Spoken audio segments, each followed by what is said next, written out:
Welcome inside eMLS. We're off and running. Sensational goal. Brand new team joining us for this season.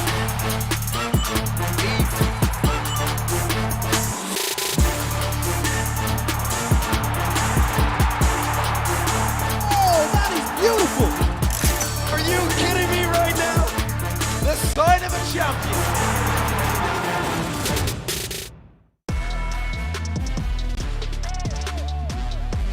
And we back, and we back, and we back. Welcome to day 2 at eMLS League Series 1. What are you doing, Mike? Presented by Coca-Cola. Today, we get to crown the first champion of the season. All right, cool. I'm Faisal Kamisa. Got Susanna Collins, Dan Gaskin, and Mike LaBelle hanging out here with me and all of you. Of course, Dan, we knew this was going to be fun welcoming you to the team, but we didn't know day 1 was going to be that fun. How do you feel? Oh, it was everything I could have asked for my first ever eMLS show. It was full of goals, it was full of a bit of drama, rivalry. We had a draw in every first leg yesterday in the quarterfinals, and it seemed like it was going to take someone to score 5 goals across 2 legs to topple the other. Honestly, it could have gone either way in pretty much every matchup. That's how closely contested it was, but I loved it, and I'm sure that today is going to be even better. Susanna, I think the highlight was your drawing of Mike LaBelle. We'll get to more of that in a second, but what was your standout from day 1? Here. Oh gosh, there was so much. What an incredible day. It's going to be tough to beat yesterday because it was just tremendous. 33 goals. It was sensational, entertaining at every turn, but I think my favorite part of yesterday was the interview I did with Paolo Neto when he basically said, I don't care that none of you guys picked me to win. I like being the underdog. I just love how he embraced that. And I was so impressed with how he played yesterday. And I also love that any single one of these guys could win. Any single one of them could win. And it would be justified. So it's so much quality right now. It's great. Yeah, Susanna's got a pretty good insight as to what the players are going through when they play, so be sure to listen to her when she is part of the broadcast later on as well. Nobody breaks down a FIFA game better than Mike LaBelle. Mike, how did you feel about our day 1? I mean, it was active, it was lively, it was dramatic, and something that I personally really like is that with the final 4 competitors, we will have a new champion, at least for League Series 1, League Series 2, or even eMLS Cup. None of these guys have won before on this platform, so we're going to have a brand new champion today. I love it. Listen, we mentioned it yesterday. We got to say it again today. Due to the current COVID-19 conditions, we had to move our first 2 events online. We wanted to be in person in Cincinnati this week, in Chicago a couple weeks from now, but of course, ensuring the safety of our players, staff, and fans remains the highest priority. We do look forward to being back in person for eMLS Cup in Austin, Texas at South by Southwest in March. Now, you saw some of the highlights. Here's a look at the bracket and where things stand after day 1. Goal Machine, Joxan, Paolo Neto, King CJ. That is semifinal number 1. Dan, what matchup are you eyeing right now? I mean, we've got 2 of our eMLS rookies in their first ever eMLS season, and then we've got experienced veterans of the competition on one side. I'm going to look towards those so-called rookies because it's Goal Machine versus Joxan. Goal Machine, who's been scoring so many goals, so he's literally living up to his name, has the best goal-scoring record in the league right now after the competition that we saw yesterday. And then Joxan, who's got one of the best defensive records, a high possession style as well. Clearly 2 very different play styles, which I'm hoping is going to explode into a slobber knocker of a game. Okay. Yeah. I don't know if I could follow up the slobber knocking. Follow that up, yeah. Can I pluralize that? I just pluralized it. I didn't even know that was a word, but we're just going to add this in. Do you have an abbreviation in there? Do you have like a hyphen? It needs something to add into the package deal, I suppose. But we have Paolo Neto facing off against King CJ, and I talked about it just at the beginning of the show. None of these competitors have been eMLS champions. However, King CJ and Paolo Neto have made it to a final previously. So one of them is going to revisit that final, and it's a kind of a question of, are you going to get the job done? So we'll see. We're not too far away from finding out. Let's look at the schedule for today's matches, guys. It's the first semifinal between Atlanta United's Paolo Neto and King CJ from DC United.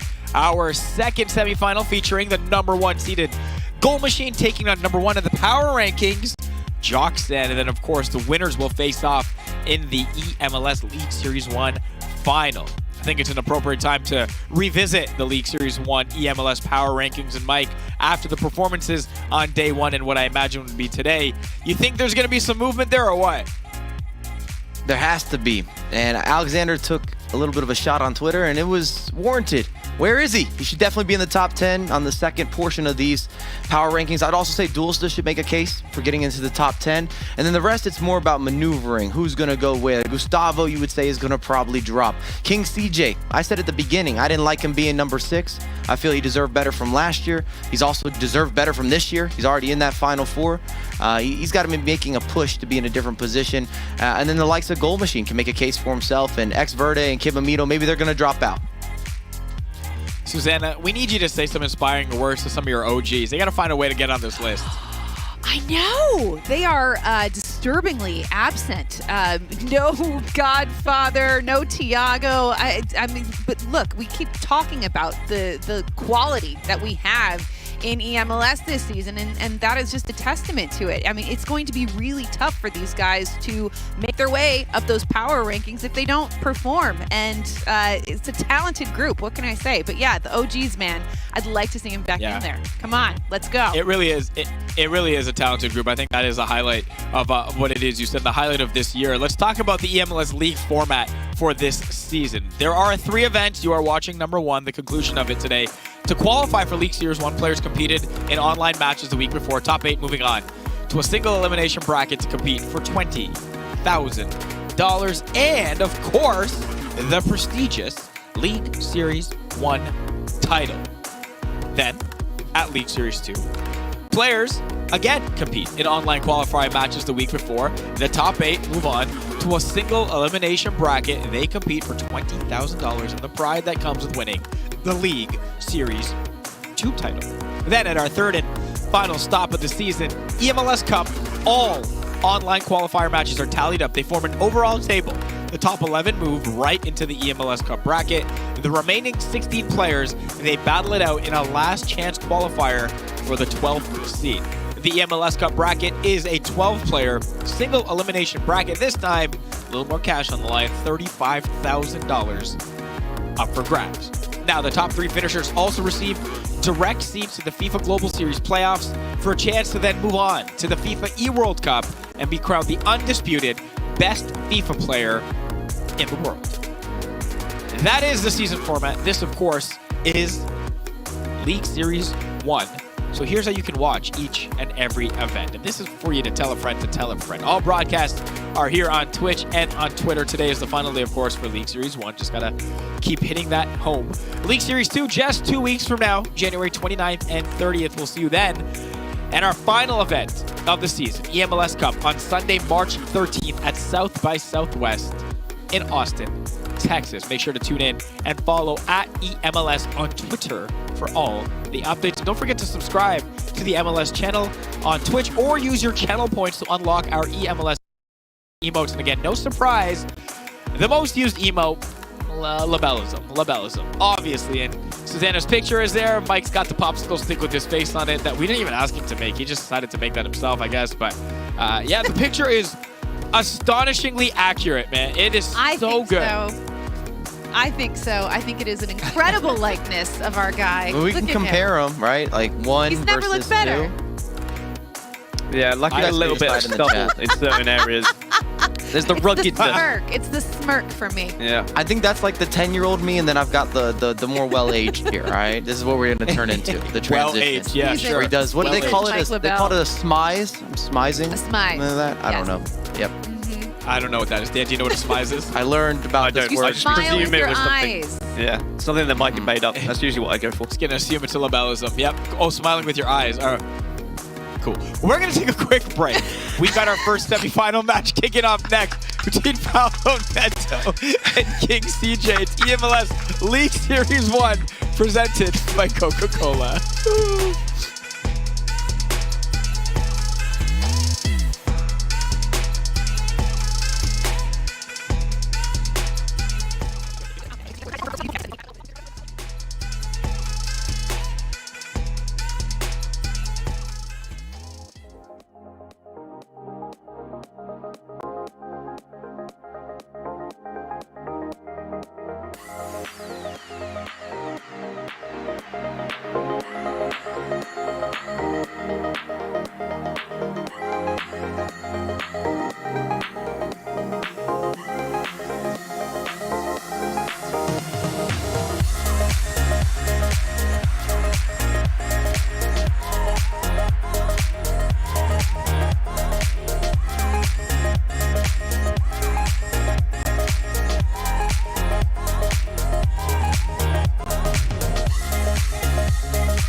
Yo, yo, yo, welcome back to eMLS League Series 1 presented by Coca-Cola. 4 players left competing for their share of $20,000 and the League Series 1 title.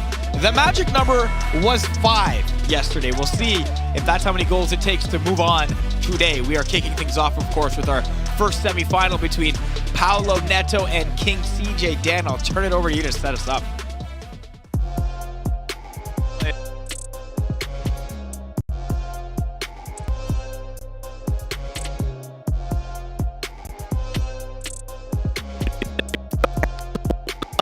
Amazing statistics across the board for both of them. A very impressive defensive record for King CJ here. Mike, what do you make of this one? All right, Mike, we're going to look at the rosters here. A roster for Paulo Neto. Take us through again some of the roster rules for the tournament. I'd love to. Thank you, Faisal. I thought you'd never ask. And if you're brand new to the competition, the way this works this year, eMLS, you're going to have 5 MLS players in the starting 11. And obviously, if someone makes a substitution, you've got to have another MLS player join the party. You're going to see 1 icon included in each of the squads, and then you got a lot of the familiar faces with offensive weapons when you see the likes of Mbappe, Neymar, Messi, you name it. And that's why you're going to see different strategies with the bench. You know, a lot of Ginola have been making an appearance, and Gustavo Bo has really become the super sub of choice in terms of being able to offer you some offensive versatility. All right, thanks a lot, Mike LaBelle. This is Paulo Neto's 2nd season competing in eMLS, and it's his 3rd with Atlanta United. If you don't know him, well, now you do. Let's meet Paulo Neto.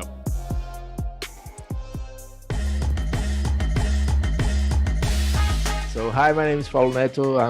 I play for Atlanta United. My game tag is ATL Paulo Neto 999. I actually live in Brazil. My city is Caruaru, and yeah, I'm 19 years old. I don't know, like, actually, if I have more to prove, but like, I want a lot to win the tournament, and it's very important for me. So I want to prove myself that I can do that. Back for Cristiano! I think that I'm pretty offensive. I like to score a lot. The strength, I think, is the attack. So I'm looking forward to play against the guy from New York, Gustavo. He's a very friend of mine, so I want to play him with the MLS card on this FIFA. I really like it. The center back, Nathan. He's Brazilian, actually. He's very good playing.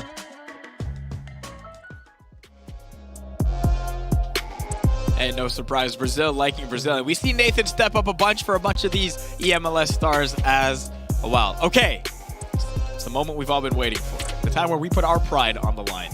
Time for the pre-match predictions. We all get a chance to predict the winner, and we are keeping records, as you can see, all season long. The 4 of us will make our pick in the chat. You can also make your prediction by typing in the chat very simply like this. Paulo Neto, if you think he's going to win, you type the number 1. If you think King CJ is going to win, you type the number 2. Usually I get to pick who it starts with, but Dan, they're telling me to just start with you, so go ahead. God, there's some favoritism or anti-favoritism. What's happening here?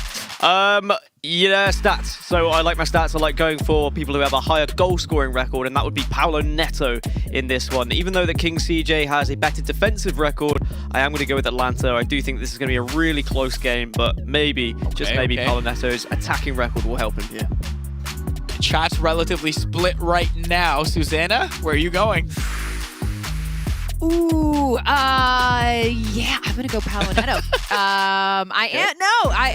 He blew me away yesterday. The way he came out in Leg 2, the adjustments that he made, and I know he's gonna be disappointed that I'm picking him because he doesn't want that kind of attention and kind of kudos. But I'm going with him. I'm predicting. Look, I made a new one. Hey! Slobber knocker. Nope. Is that how you spell that confirmed, Dan? Is that how? Yeah, I need a little hyphen action. Yeah. Hyphen, maybe? I don't know. Should I add a hyphen? No, you don't need it. Is it hyphenated? No, it's a one you're word. good. You're good. You're good. One word. You're good. I feel good about it. This is the match. Your handwriting is great, by the way. Excellent. Wow, yeah, really quality handwriting. I really took my time. That's what I was thinking as well, Faisal. I was like, a slobber knocker could not look better. Mike LaBelle, give us your prediction. You have the worst record amongst us right now, so please try to make it better. Oh, thank you, Faisal. Thank you. You're very welcome. Appreciate it, Faisal. Very welcome. All right, Just well, facts. keep it. Just facts. Look, Just facts. Palinetto said, I got this. Palinetto said he did not want us to start making him a favorite. Great. So we're going to keep him as the underdog, which means I got to go against him.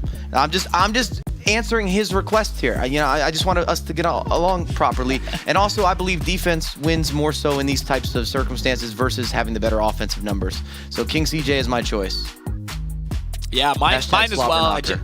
I just remember him playing so well at the end of last season and then carrying that into the end of the 2021 year as well. I'm not going to go against him here. King CJ for me, it looks like it's very split between the chat, who, by the way, have the best record amongst us in terms of predictions, 3-1 so far. They're leaning towards Paolo Neto right now, although it's flip-flopping every single time. During the match, of course, we want you to send us your best comment. We'll feature them during the match. Maybe Dan and Mike will give you a shout out. Speaking of Dan and Mike, it's their turn to have the call of semifinal number 1. Take it away, guys.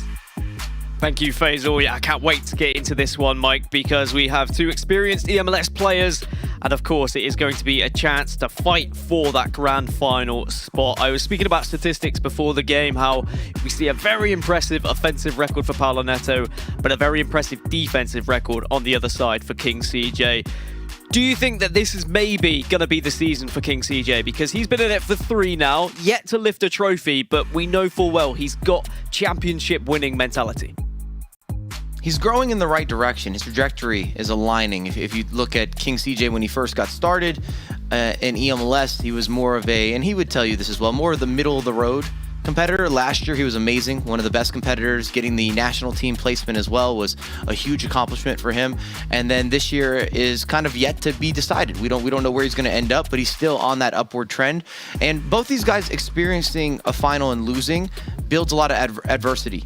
And it makes it where you're really hungry for that opportunity again. So I'm expecting both of them to definitely bring it. Now, they did face each other in the qualifiers leading up to this point, and it was a 5-2 victory in favor of King CJ. So that kind of says a lot between these two, and you know who's going to actually be more confident coming into it. But we are kicking off, and Paolo Neto going to be from left to right in the Atlanta kit, of course, and then King CJ from right to left in DC. Really looking forward to seeing how both players are going to approach this one, mainly because, yeah, okay, we've seen a far more defensive style from King CJ, but he's also not afraid of those goals. He's been able to find them in the games when he feels comfortable, when he's at his best. And I know that you love a stat, and the key stat... Bang! How about that for a key stat? Get us started nice and early. The offensive record for Paolo Neto continues. He has the 2nd best goals for in the competition, and he's looking to increase that here. And Paolo Neto setting the tone from kickoff, inside, penetrating pass, R1, low driven, turn, 5-star weak foot, R9, complete the finish. We're going to be talking about R9 probably every single matchup or every single game. What I was going to say, because I know Dan loves a stat, you talked about offense versus defense. The reality is first competitor to score 5 goals is going to win this matchup. That has happened in every previous matchup thus far, eMLS League Series 1. Mike's completely right. We had draws after every first leg yesterday, but then one player would just find that 5th goal and it would be enough to move them forward in the bracket. Is it going to be the same today? Are we going to see those same patterns emerge as the story continues? But what a start it is for Paolo Neto. I don't think he could have dreamed for a better start here. Can control the game, doesn't have to worry about rushing anything now, can play at his own pace, and Neymar wants to inject some more pace into it. On this left-hand side, beats 2, tries to make it a 3rd, but Renato Sanchez does his defensive due diligence.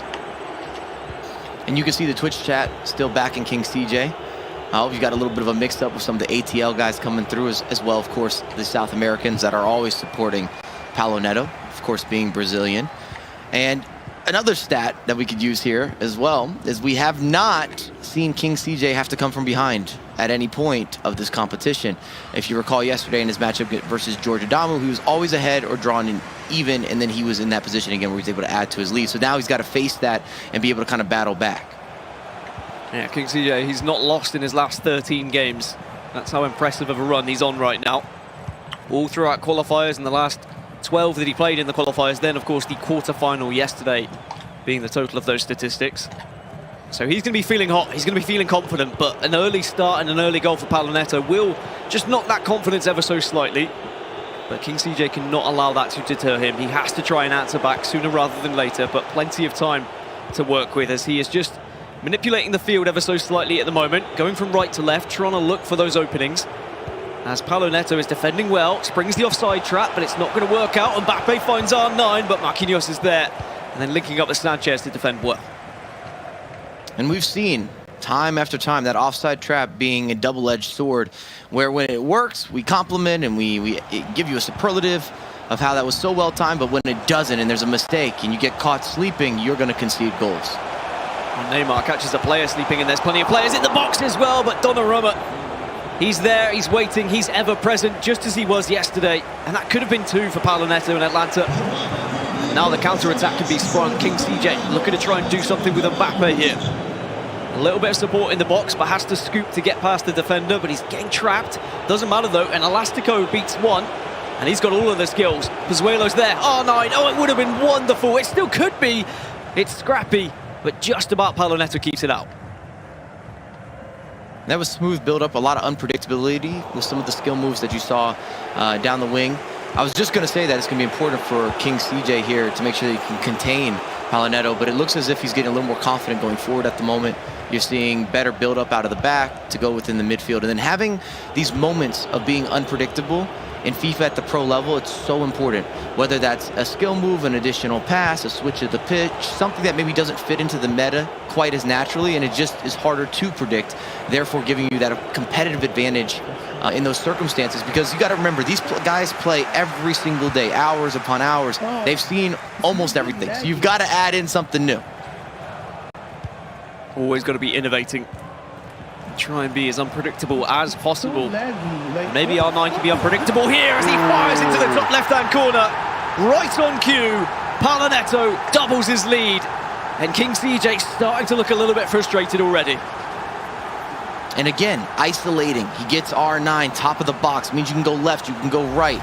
And that gives you such a competitive advantage again. You see that outside of the foot Elastico, which has not been very effective over the course of the majority of games that we watched in the regular season, to go with, of course, everything that's been happening this weekend. However, that worked out perfectly, and then having that finish across the body, goalkeeper movement not going to be a factor, doesn't come into the picture, and that's 2 for R9. Paulo Neto is 9-0 every time he's scored 3 goals, so history would suggest if he gets 1 more, that will certainly secure the leg. But of course, throughout qualifiers, it's only the single leg, whereas here in the knockout bracket, we play 2 legs, and it's an aggregate score. So still lots of time, and not too much to panic about just yet for King CJ, but I'm sure there'll be concern on his mind as Paulo Neto once more has possession here as we get closer to the half-time whistle. Paulo is more than happy to hold on to the ball for now. Just linking up between Nathan and Lawrence, the 2 MLS players on the pitch. As here is Neymar with a bit of space, could shoot if he wants to, will shoot, but a great save from Donnarumma.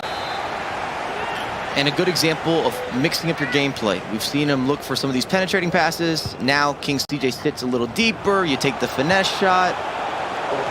Neymar thinks one in, and Donnarumma again is the hero. And it's still not over just yet. This barrage is going to carry on. Back post. Come on, Mbappe. No, Mbappe. Second chance. Third chance. Is there a fourth? There isn't. And King CJ is clawing on at the moment, desperately on a cliff edge, and Paulo Neto just trying to push him off. And just an onslaught of offensive variation. Even from the set pieces, we saw 3 different takes there in terms of how you're going to get the ball into the box, how you're challenging your opposition. And King CJ has to be really careful here. It's on the 45th minute. Cannot afford to give up a third. Ronaldo still has the ball, finds Mbappe, and the third has been given up. King CJ, he does not look happy about it, but for Paulo Neto, it's focus, it's determination. It's just another day in the office. The ball fell perfectly for him, and he took full advantage of it. Just stayed calm, played that extra pass to Mbappe. And that is 3-0 just after 45 here. And what a 45 it's been for Atlanta United. I would love to see what shifts we're going to, or what the coach maybe is telling King CJ in this circumstance, because he didn't have much to take away there. One good opportunity, but everything else was all about Paulo Neto. As you see in some of the replays here, he's just done such a good job overwhelming and then having options within the box. And it's not what we expected, mainly because King CJ is known as one of the best defensive players in all of the league, and you would never have guessed that. Just look at where he has space and the players that are in that space. Remember, top of the box here with R9, which allows you to go either direction, and it just puts him in an advantageous position, and you see the advantage. And then the final goal, and it felt as if something was coming. I'm not sure if you felt that way, Dan, but we just had that corner kick. It was bouncing around the box. You're kind of saying, clear it. Get it out. You need a moment. You need a reset. So that's why I would like the insider. I know they've been speaking mostly in French. We might have to get Susanna to help us out with what's happening behind the scenes. But there's got to be a formation shift, some tactical adjustments here for King CJ. 3 goals in the first 45. And King CJ maybe starting to feel a little bit hot under the collar. Statistically, on average, King CJ's only been conceding 1.3 goals per leg. So the fact he's already conceded 3 here just speaks volumes at how impressive Paulo Neto is performing right now. R9 does have some assistance from Kylian Mbappe. And I tell you what, if it wasn't for Donnarumma, this could be 5, 6, if not 7, just after the early stages of this game. He has been so crucial for every team already, but it's not over just yet. Sanchez will deny, Neymar tries to claim it back. And King CJ just needs to slow this game down. And this is the best I've seen Paulo Neto play this year. His build-up, it's just so decisive. Defensively, his steps, as you see there, this is a big interception. If you're new to competitive FIFA, you just cannot give up the ball in these areas, not versus this caliber of opponent, because they're going to capitalize, they're going to create, and they're going to punish. Can King CJ find anything to give him a little bit of hope that he can get back into this one? Kylian Mbappe does have help on the right-hand side. Gets a little bit fortunate, but he'll take that for now. But fortune does not lead to anything more than just a goal kick. And that means Paulo Neto has a chance just to refocus, reassess this one, as he knows that King CJ is going to start to press a little bit more. But because Paulo Neto has such a big lead here in this first half, of this first leg, sorry, I should say, it means that King CJ is going to be caught in 2 minds. Do I press now and potentially give up more goals in the first leg, or do I just hold on and then look to get more aggressive in the second leg, Mike? Because it's always one of those questions of when you start to really change those tactics. I think you almost have to just change your approach, maybe not more aggressive, but just so it looks different. Mbappe's through again once more, and it's going to be 4 of the best. Steven, King CJ can only shake his head. No matter how Paulo Neto continues to hydrate himself. And I tell you what, if he's going to be drinking water at every goal, he's going to be getting all his worth in any sort of water sponsor in the next event. Because I tell you what, get a label on that bottle, because boy, is he looking good. I thought you were going to say we're going to have a lot of bathroom breaks. At halftime, we're not going to see Paulo Neto. He's going to need more than 60 seconds. But the way this is going right now, and you asked, does King CJ need to change something? The answer is yes. And again, I just want to repeat, it's not about him being more aggressive, but what you currently are presenting is not working. Your build-up's not right.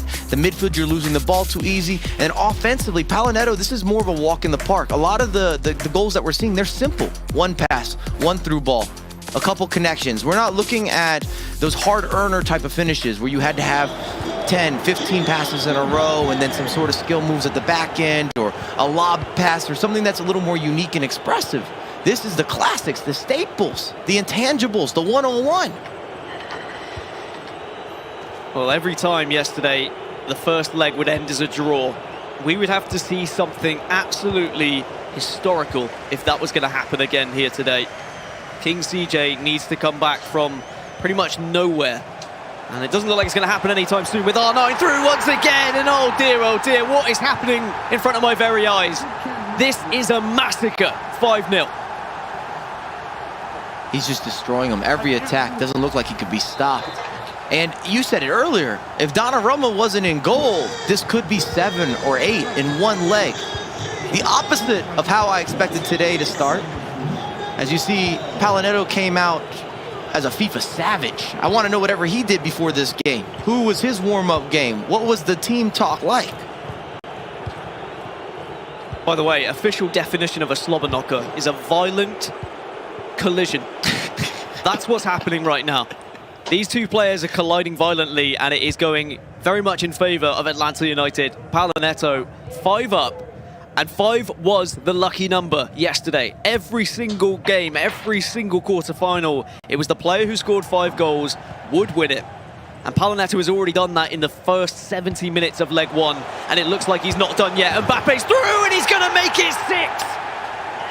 At what point does King CJ just look at this one and say, it's done, it's dusted? Well, I'll sit here and say, it's done, it's dusted. There's no way that Paulo Neto is going to blow a 6-goal spread. And we talk so much about his offense, and for good reason. You see 6 goals in 70 minutes versus one of the best defensive players in all of the league. One of the best defensive players in North America. But Paulo Neto is a very balanced player. I would always consider him completely, I would consider him to be very complete. He's been able to show that he can close out matches. Why he's had so much success over the last 3 seasons at the competitive level. But look at the attack again. This could be 7. Marquinhos will deny it though, as King CJ just needs to get that full-time whistle blown. He needs to get into the dressing room, have a little chat with his coach, and have a different plan of attack going into leg number 2. Maybe he can get a goal here to give him some hope. Ronaldo still has the ball, but is denied. And before the game with predictions, Mike, you were saying you would usually prefer the defensive player over an offensive player, and I completely agree, but I think what changed this game was that 4th-minute goal from Paulo Neto. Just to put the pressure onto King CJ, to take the game away from him, say, you're not going to play it at your pace. Instead, we're playing it at mine. And boy, have we been playing it at Paulo Neto's pace. It has been attack after attack after attack, and King CJ has not had the answers. And this might sound a little bit crazy when you're looking at a 6-0 game, but a big part of some of the goals and just the creation that Paulo Neto's had offensively is because of his defense. He's broken up so many plays, especially in the midfield, just makes counterattacks, makes finding space a lot easier. And the big issue or the concern if you're King CJ, the only way to propose a comeback when the deficit is this large is you have to go for it completely, which means there will be space everywhere. And it plays into if Paulo Neto wants to sit deep and look for some of those counterattacks. And to say that in our predictions, I didn't know I was going to get this level of motivated or inspirational Paulo Neto. I'm telling you, whatever happened before this game, he should continually do this. It's the best that I've seen him play this year, and in the biggest moment up to this point this year. 10 minutes left of the first leg, and 10 minutes for King CJ to try and start some sort of comeback story. Ronaldo, though, twists, turns, can't quite beat Marquinhos, and maybe this has to be the attack. I think realistically, if King CJ is going to make a comeback in leg number 2, he has to find at least 1 goal here, just to, confirm, okay, I can break through. I do have what it takes to score against Paulo Neto, but he's just giving the ball away once more. Paulo Neto pressuring in the right areas, looking to try and make this 7 in leg number 1.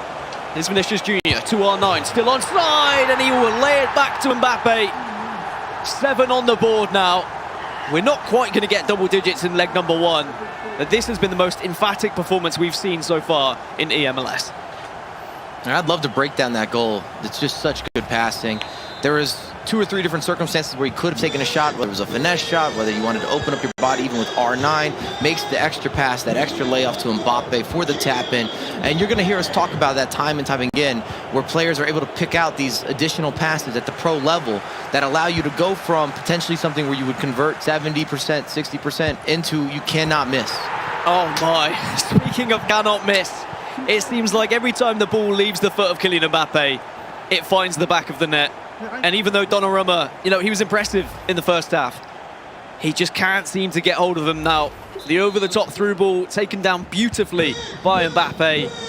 I said we won't see double digits in the first leg, but we're not far off. 8-0 with just a few minutes to play. And for King CJ, he just wants this game over. He does not want to give the ball away. He says, I'm holding on to this, and I'm not going into leg number 2, 9 goals down. I mean, this is unheard of at professional level FIFA. I've not seen this in years. Maybe we can see one though. A glimpse of hope, denied by Donnarumma. A corner, maybe something from the training ground. Santos, got to whip it in. Last moments, referee blows the whistle. 8-0 after leg number 1. Paulo Neto and Atlanta look absolutely unbelievable. That was my next statement I was going to say to you, or a question. We've commentated for many years now over FIFA games and analyzed and been on desk and you name it. I don't know if I've seen a more resounding first leg. I don't know if I've seen something so explicit, so forceful, just so impressive in every function of the game. If you were to analyze this defensively, Palinetto was good money. Didn't give up any opportunities. There are very, very few. He broke up plays in key areas. Offensively, decisive. Didn't need to use the extra skills until it was absolutely necessary. He mixed up his gameplay, his set pieces, were good to go. His reactions, timing, alignment, tactical approach, everything was at a premium on premium on premium. And this also, I'm going to say it now, he's going to be in the finals. I know there's a second leg. I've never seen a comeback like this. So this would be a first, and I'll be happy to be on board with that first. So he's going to be in the finals, and he has sent a message. He has made a statement. He has told everybody, Palinetto is here, and I'm ready. I'm a different guy, because a lot of people felt that he was beatable in the regular season because they beat him. Remember, he didn't dominate. He got in as the 7th seed. So one game this way, one game that way, and we wouldn't be talking about him on broadcast right now. And then he just put on an 8-0 versus the favorite with King CJ. No, it was one of those games guys, and I imagine you were thinking the same when you were calling it. It can't get worse than this, right? And it just kept getting worse. I think after you said, Dan, it can't be 10, he scored 2 more goals, or at least 1, with a chance to at least make it 9. And I don't remember seeing something like that. Dan, have you called a game like that before at this level? I know you highlighted to the fact that you couldn't remember, but I can't imagine many 8-0s at the pro scene in your life. No, I mean, in different iterations of FIFA where goal scoring was a bit easier at times, I've seen like 6-5s, I've seen even an 8-7 once, but never an 8-0. Like, I've never seen something that one-sided, especially when you consider how well King CJ has been playing up to this point as well. I don't know if it's just that these playstyles are clashing, where the King CJ's in his own head at this point, because the opening goals, King CJ was already shaking his head after this one in the 4th minute. He couldn't believe it. Maybe feels like the game's against him right now. He's got to get his head switched back on to at least give him any sort of opportunity in leg number 2 here. Well, Mike, let's talk about that from a mental standpoint, right? Because look, I'm not a pro, but I've played games where you're just getting completely beat, but you know you got to sit there and finish the game for whatever objective reason or whatever, and it doesn't feel great. I imagine the mentality at a pro level is much worse. Like, you could see his face. There was a sinking feeling. Certainly after this 3rd goal on the brink of halftime, when you're down 2 going into the break, you're like, okay, but look at it. We don't see him that expressive. We don't see him set at times. He's usually pretty even keel, if not positive. So I was stunned, Mike. So how do you snap yourself out of this? At this point, I think it's almost too late. I don't want to be the bearer of bad news. As a FIFA reporter, I've just never seen an 8-0 comeback. Regular gameplay versus 2 casual players, yet alone pro players. It's just not something that's happened. And to build off of, or to echo what Dan was saying, in previous FIFA iterations where scoring was very common, it would still be 7-4, 6-5, 8-6. There was no battle back. This is 8-0. So Palinetto was amazing defensively and unparalleled, unmatched. We've never seen an offensive outlet like this. He said in his player preview, he said, I like to score goals. Offense is where I spend my time. And just to give you an idea, these guys met in the qualifiers. King CJ beat Palinetto. This is 2 days ago, 5-2. Yeah. And we're talking about 8-0 one leg.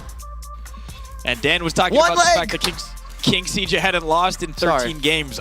No, you don't need to apologize, man. We're all stunned at what we've seen here. And look, you can imagine someone losing at this stage. All the players are good, but losing like that, I don't think anybody expected. We saw a bunch of comments coming in during the match. We encourage you to send in your best comments in the chat, and we'll feature them during the match as much as we can. Guys, it's time for leg 2. Maybe a miracle, we'll see. Dan and Mike, back to you. It is going to have to be a miracle, Faisal. I mean, Mike's putting it lightly by saying he doesn't think there'll be a comeback. I mean, I, as a commentator, will always encourage a comeback and say, hey, you never know. We could have that comeback story, but even now, it's so tough to suggest that's going to happen based on what I just witnessed in leg number 1. But you never know. Maybe we'll see one of the most historical comebacks, not just in eMLS history, but FIFA history, Mike LaBelle. But realistically, I mean, we have seen such an impressive performance here from Palinetto. A championship-winning performance, I would argue. I know this is only the semi-final. The grand final is very much on the horizon for him. He's got 1 foot in the door already. Let's see whether we can see something different from DC United and King CJ here in leg number 2. And I feel for King CJ as well, to have a game where you not only struggled so much defensively, but even on the offensive end, we didn't see any output. We didn't really see that glimmer of hope, which is so common in the competitive space, where you can start to see players battling back or getting into a match or building some confidence or momentum, and that didn't happen. And as I'm looking even at the Twitch chat, they're saying, they're making statements saying even PSG couldn't blow this lead. That the second leg, they're making their own jokes about what's going on. And it's one of those situations where it's such an uncommon scenario. And I can't stress that enough, especially in the semifinals of an event. We've just never had such offensive or just such an explosive one-sided affair.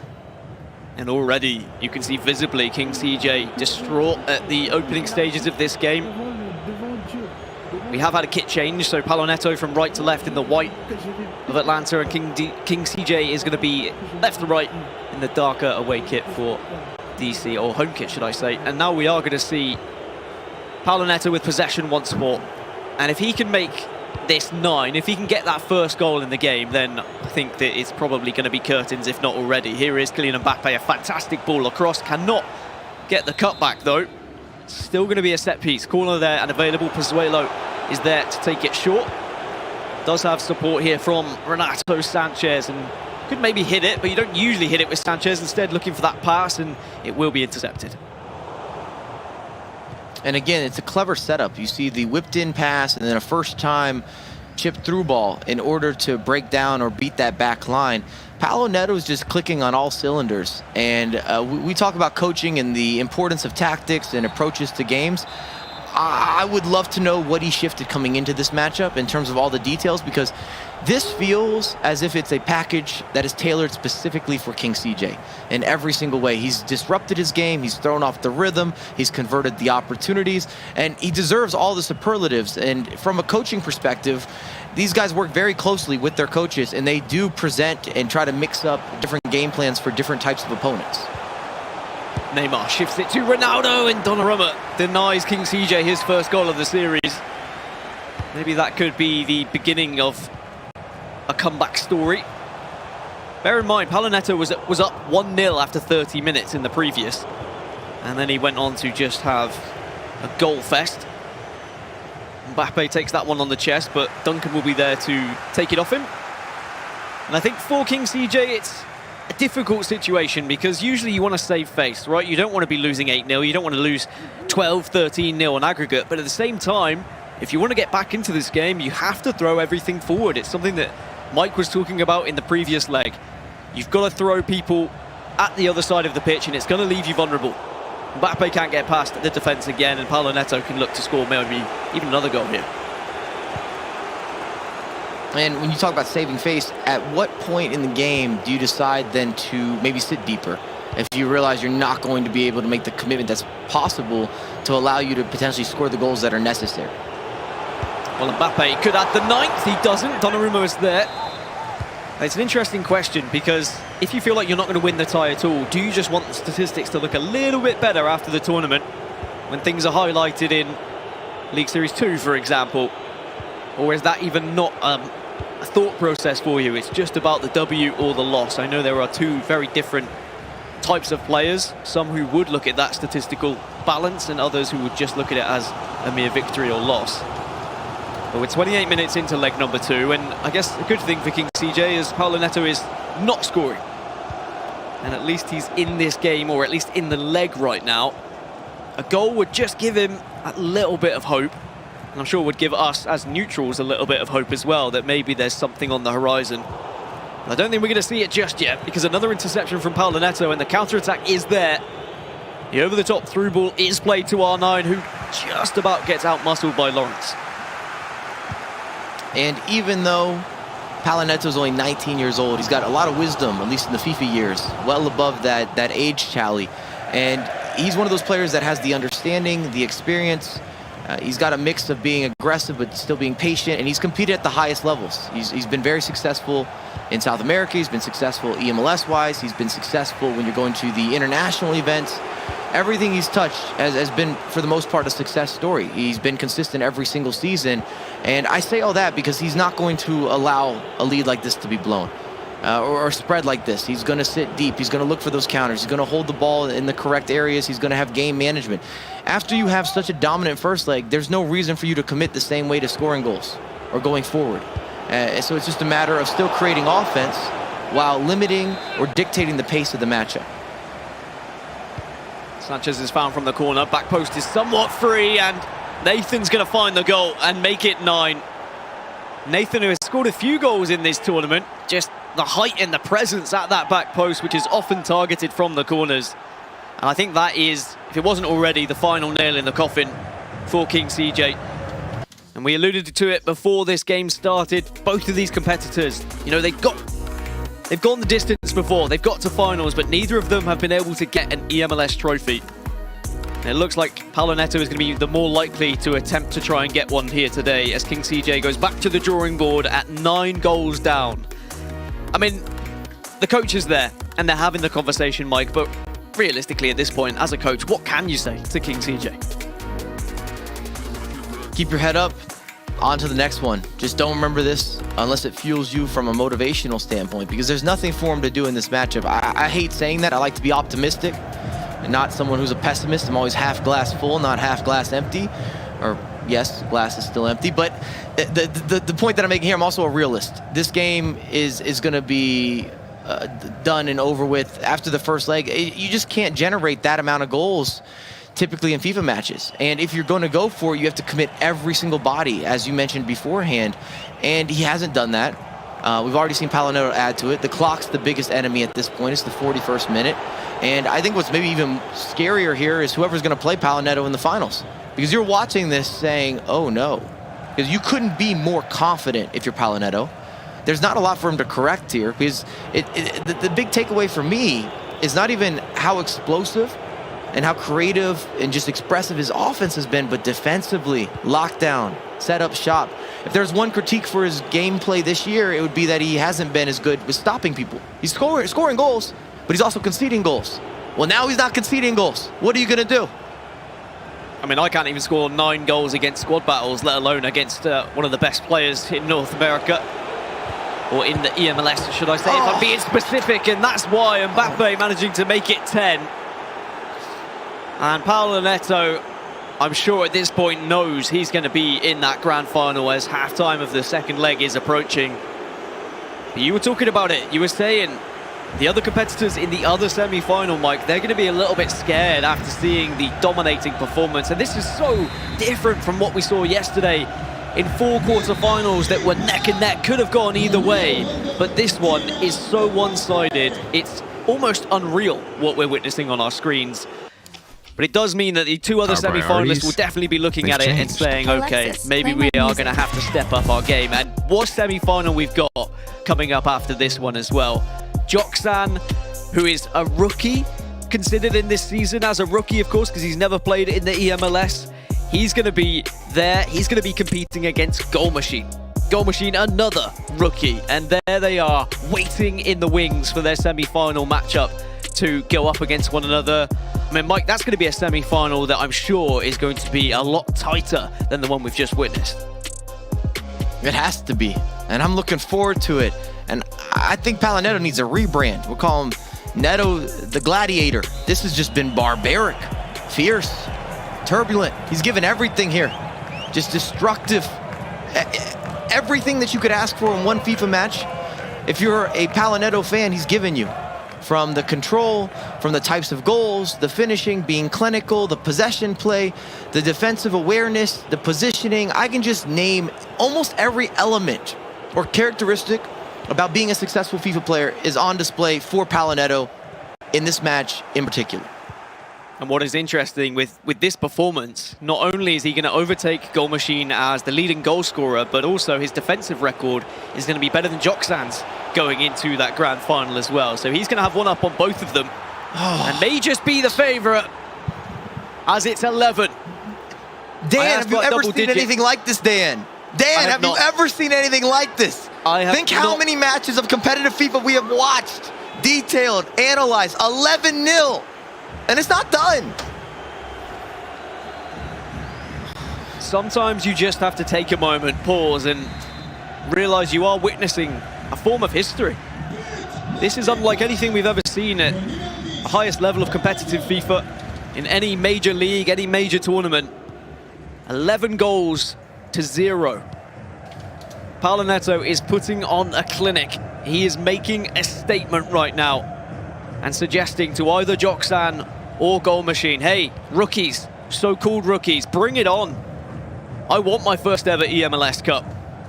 And with a performance like this, he's definitely worthy of it, but he needs to match it again when he does get to those grand finals. As for now, as for King CJ, it's on to the next one. I think you hit the nail on the head, Mike. He just has to say, look, I got to the semi-final. I was outclassed in the opening stages. I maybe tried to get back into the game, left myself a little bit too vulnerable, and Paolo Neto has just gone from strength to strength. And we always talk about trying to peak at the correct times. And of course, the regular season or even the qualifiers or getting to different events, that's when you want to play well. But when you actually get to the finals or the semifinals or even the LAN portion, which we're looking forward to with eMLS Cup, that's when you need your best performance. And you can see now King CJ is just holding the ball. He's not even going forward anymore. And this is damage control and also get me out of here. I want to do something different for the day. I want to refresh. I want to restart. And this is terrifying how good Paolo Neto's been. I mean, alarming, chilling, horrifying. I can keep giving you words that are in a similar, I guess, book or a similar magazine. It's wild. And it's unusual. We don't see this happen. And you have to give so much credit, again, to Paolo Neto to be able to neutralize and then be so dominant across the board versus one of the best players. You would never know. If you were watching this and you're not familiar with either of these competitors, you would have no idea that King CJ has all these achievements, all these accolades, all these success stories because of how good Paolo Neto's been. King CJ had the best defensive record in the league coming into this, or one of, and he's conceded 11 goals. And I said we're witnessing history. It literally is eMLS history. This is the biggest score gap we've seen ever in eMLS. Previously, it was 10. And it looks like King CJ doesn't want to make that record any worse because he is just keeping the ball. It is damage control. I was worried this might happen. And unfortunately, I mean, it doesn't just happen in FIFA. We see it in real football as well. Some teams will just say, look, we've been outclassed, we've been outmatched. Let's limit the numbers here. Let's not give any more celebration time to our opponents. And King CJ is doing just that. And Paolo Neto had a little smirk and he looked over towards whoever's in the room with him to say, like, I can't really believe that this is happening. But I think what we can believe is that he has really displayed a championship winning performance here. And he will be in the grand final. We can say that with certainty. But who's he going to face, Mike? We can talk about Joxan versus Goal Machine, the two eMLS newbies coming into the season. Do you have a favorite there? It's difficult to go against Joxan, and I don't want to get too far ahead of ourselves, just based on what we've seen with him at events. There is a bracket Joxan and a qualifier Joxan, and they're not really the same player. I think Goal Machine has been more impressive in FIFA 22 in particular, but Joxan wins events. We saw it happen last year, time and time again. And we also saw him win events coming up from the bottom bracket, which is more of a double elimination setup. And the reason that I bring that up is because he did it the most difficult way. He had maximum amount of games, and he still stayed very focused, and he got better as the day went on. And that was something that we saw as a reoccurring theme with Joxan. So I think he still has a slight favorite he is a slight favorite until that shifts, until we have to say something different. But it'll be a different style of game as well, because when we're looking at Joxan, he is a very controlling player. He likes to dictate and orchestrate the pace of the game, and Goal Machine is almost the opposite. He's going to go forward as fast as possible, and he lives up to that name. We always talk about it, but Goal Machine goes forward. He's been first in the league with scoring goals, and you'll see it offensively. He's going 1, 2, 3 passes, and he's already in. He's created a circumstance where you have to make a decision on the defensive end. And that's how I'm expecting that matchup to go. It's just going to be a matter of who can control the pace of the game. A faster-paced game, much more beneficial for Goal Machine. A slower-paced game that's more structured, more methodical, is more beneficial to Joxan. Yeah, definitely stick around for that next semi-final because it is going to be one to remember. I mean, this is one to remember as well. I know it's painful to watch when it gets to a position like this, and you can only really feel for King CJ. No one wants to be in this position where you are this far behind, but you have to play every single minute. There's no concede button. You can't just quit out the game. Just like in real football, you have to play those minutes out. And he gave it a go for the majority of the game, but then unfortunately will just give up towards the end here. And I mean, credit to Paolo Neto, he has kind of just allowed this to happen, and he said, all right, well, let's play these remaining minutes out. I won't embarrass you anymore, because it has been embarrassing. I think King CJ knows that. He's just been on the wrong end of history, and an absolute hiding from Paolo Neto. Applause from King CJ, and we've just seen one of the biggest, if not the biggest, eMLS performance from any competitor. Atlanta and Paolo Neto win 11-0 in what could have been probably far more if it weren't for Donnarumma and just for possession-based football from King CJ. Faisal, I mean, it was difficult to watch at the end, but to start with, it was an absolute pleasure. I ran out of paper to track all those goals. I ran out of notes and places to write because that was unbelievable, just unbelievable. And what I admired most about Paolo Neto there beyond the 11 goals was that, at least for the first 8 in that first game, there was very little expression in his face. He said, all business, all business, all business. There's a task at hand clearly for him, but he couldn't help but let out a little bit of a smirk at the end there when he knew what he had just accomplished. And yeah, 5 would have been enough as well in this matchup, but how about double that and add 1? 11 goals over 2 legs for Paolo Neto, and he is through to our semifinals, which means, guys, we got to focus on how effective he could be. And you guys started touching on it. We know how much of a threat Paolo Neto is based on his game here and just based on the history we have with him in this game. Jocks and Goal Machine aren't slouches either, so either way, Dan, we're setting ourselves up for a pretty good final. We are. I mean, even if you look at the statistics from the other 2 players, the goal difference of Joksan is very impressive, more so because of his defensive record. But if we were to get a Goal Machine versus Paolo Neto final, I mean, their goal scoring record is stupid silly, especially after those 11 goals. Is it going to just end up in a collision where it's just goal after goal after goal after goal after goal? Or are they going to maybe just collide in the middle? Yeah, that's what we want to see, right? We want to see those goals. Yeah, but at the same time, I'm upvoting the first option on that one, Dan. We're going to player. upvote the first one. Right, yeah, but Joksan's a defensive player. So was King CJ. Sure. And we just saw 11 goals because of that. This is going to be an amazing semi-final, though. Goal Machine versus Joksan is... Like, if you told me those 2 were going to be competing in the eMLS last season, I would have been straight onto Twitch, straight onto Twitter. Get me that game right on my visuals, because that is an absolute mammoth of a game. My quick from you, again, you mentioned it a bit during the broadcast, but you could not have predicted this. You kind of, even as that was happening, I saw your face, and it's very rare that you're stunned, but you were stunned. I mean, I'm almost feeling some of the pain through the screen. There's very few matchups where you even see after a first leg where the second leg really doesn't matter, that there isn't a chance or there isn't any hope. And that's how I felt. 8 goals. It looks like a typo on the bracket right now. When you see 11-0, you're like, what happened there? Did he not play? Did somebody else show up? Was that a no? Well, what's the situation? It's that, you use the word unbelievable. It's true. We're not building a different narrative here. That just doesn't happen. And if anything, I feel that Paolo Neto has set a tone. He's let everyone know that he is the favorite out of the remaining players. There's no denying that. Already had one of the best offenses. Now he's not conceding goals.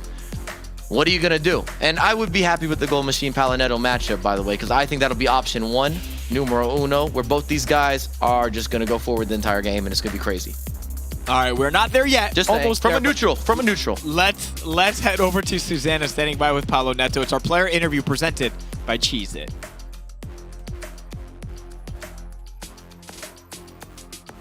Paolo, we are running out of superlatives to describe that performance. Dominant. I believe Mike LaBelle called it barbaric. Just absolutely dominating from the jump. After a victory like that, where is your confidence level now as you get ready for a final? Yeah, it's always great to get a win like that. I scored really early on the game, so I was pretty confident. And but like my confidence will be the same. I was confident right to the beginning, so now I'm still the same confidence. It's not because of game, but yeah, I came here for the title, and this is what I want. So I'm the final now. So yeah, one more step. One more step, calm, cool, and collected. We love to see it. Now, you came close in 2020 to lifting a trophy in League Series 2, but you've yet to get that hardware. What would it mean to get that trophy here today? Oh, would be amazing. Like I hit the post sometimes. I went to the final on the League Series 2 on that year. I went to the semifinal of the eMLS Cup, so I hit the post sometimes. And like I think that this is the time to make the job done. So let's go.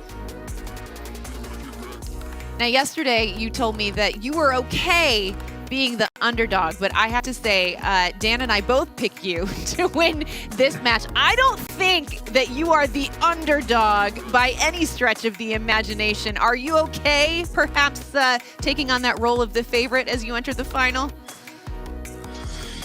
Yeah, I'm okay with that. It's like no problem. I know that because of the scores, these would change anyway. But yeah, I'm okay with that. I'll just keep playing my game and hope to get the win. Yeah, what you're doing is working just fine. Paolo, thanks so much for the time. Good luck in the final. We'll see you in a bit. Thank you. Basil, we'll send it back to you. Yeah, thanks a lot. I'm not sure I've learned my lesson just yet, though. We'll see how the other semifinal plays out before we decide who's the favorite heading into the final. But while that match is getting set, we're going to take a quick break. Do not go anywhere. We got the #1 seed Gold Machine versus #1 of the Power Rankings Jogstand here at eMLS League Series 1, presented by Coca-Cola.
Welcome back to day 2 at eMLS League Series 1, presented by Coca-Cola. One player is through to the League Series 1 final, and one spot remains. It's going to be Gold Machine or Joxan having the task of taking down Paulo Neto in the League Series 1 final.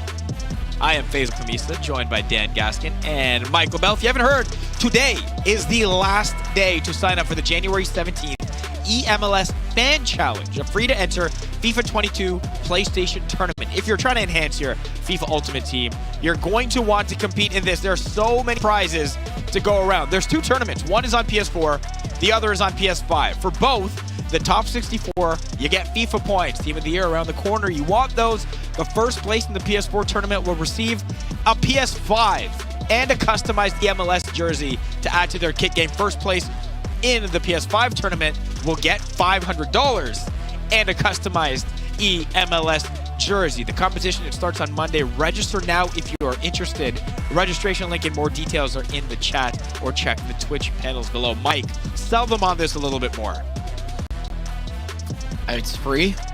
That's Okay. the easiest sales pitch here. Yep. Yeah, it's a great way to basically see where you kind of stand, beginner, intermediate, advanced level, while playing for prizes and playing for free. It doesn't get better than that. I've played in multiple of the PlayStation Open Series.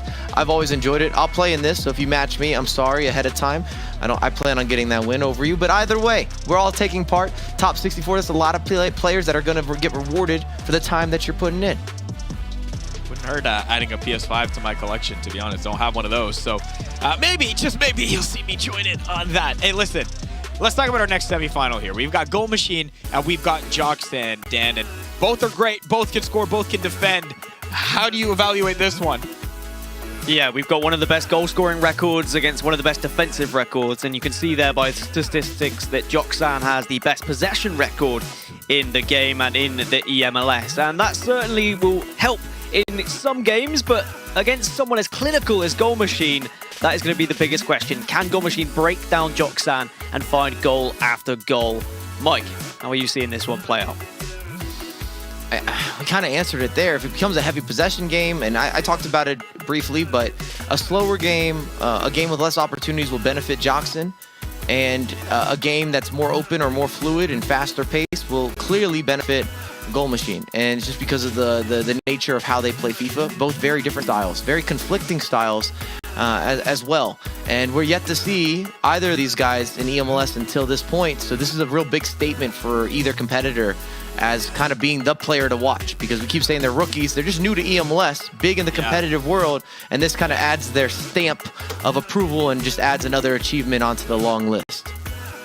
Well, both these guys are going to be pretty known despite being in their first season in eMLS. They're new to the league, certainly, as Mike said, not new to the FIFA scene. Let's meet Goal Machine.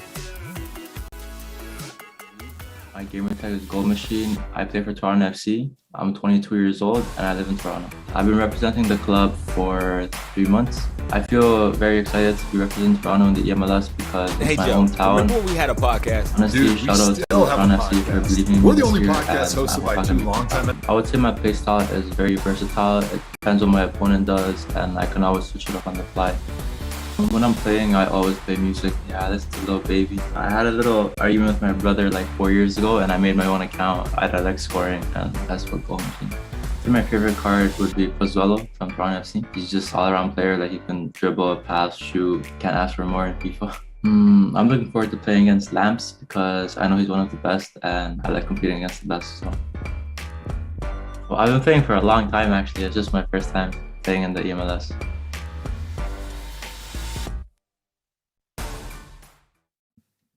Can't wait to unlock that Pozuelo item as well. A very, very good one so far for Goal Machine. He is going up against Joxan. Let's introduce you to him as well.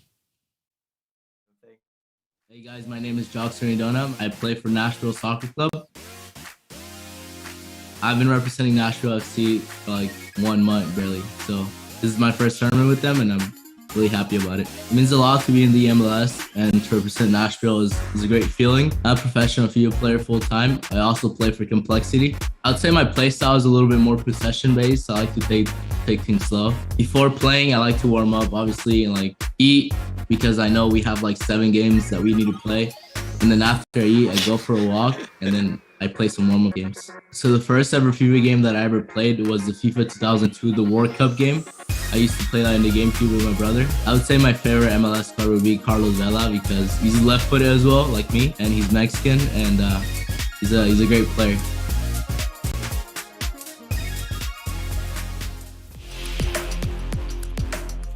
My guy said FIFA 2002, throwing it all the way back, man. That is how you know he is an OG to the game. All right, guys, look, this hasn't gone well for a lot of us. And so it's time to see if we can right the ship a little bit as it pertains to our pre-match predictions. We will all get a chance to predict a winner. In the chat, you can as well. So if you think Gold Machine is going to win, that's where you type number 1. If you think Joxan is going to win, that's where you type number 2. I will start this one, Gold Machine. All right, Dan, over to you. Oh, see, no, I was going to say Goal Machine, but now you've said Goal Machine. It worries me a little bit, because I'm seeing that record down there. Oh, yeah, well, you're negative, there. all right? I've not been negative there. yet. Wow. I've always been positive or neutral. Me and Susanna holding the fort. I went against Joxan, and I got punished for it, so I'm going to go for Joxan in this one. I'm going to learn my lesson, and I think he's going to take it. Susanna? I know this one's really tough. I think in my gut I'm going, like just in that feeling right here, and it's leading me to Joxan. I think once again it's a big stage for him. He wants to make a big impression his first season in eMLS. We're going Joxan. Okay, not a lot of confidence in your voice there. Gotta say. I am not confident. Not at all. Not even a little bit. Mike LaBelle. No. Based on this record, I probably have too much confidence, but I have been a part of enough events that it's just so different. How do you go against Joxan? I've been there time and time again. He's a multi-world champion. Nobody else that made it to the bracket or to the weekend has that achievement or that accolade. He's a multinational champion. He's a multi-North American champion. He's representing 2 organizations. This is what he lives and he breathes, and he has the clutch factor.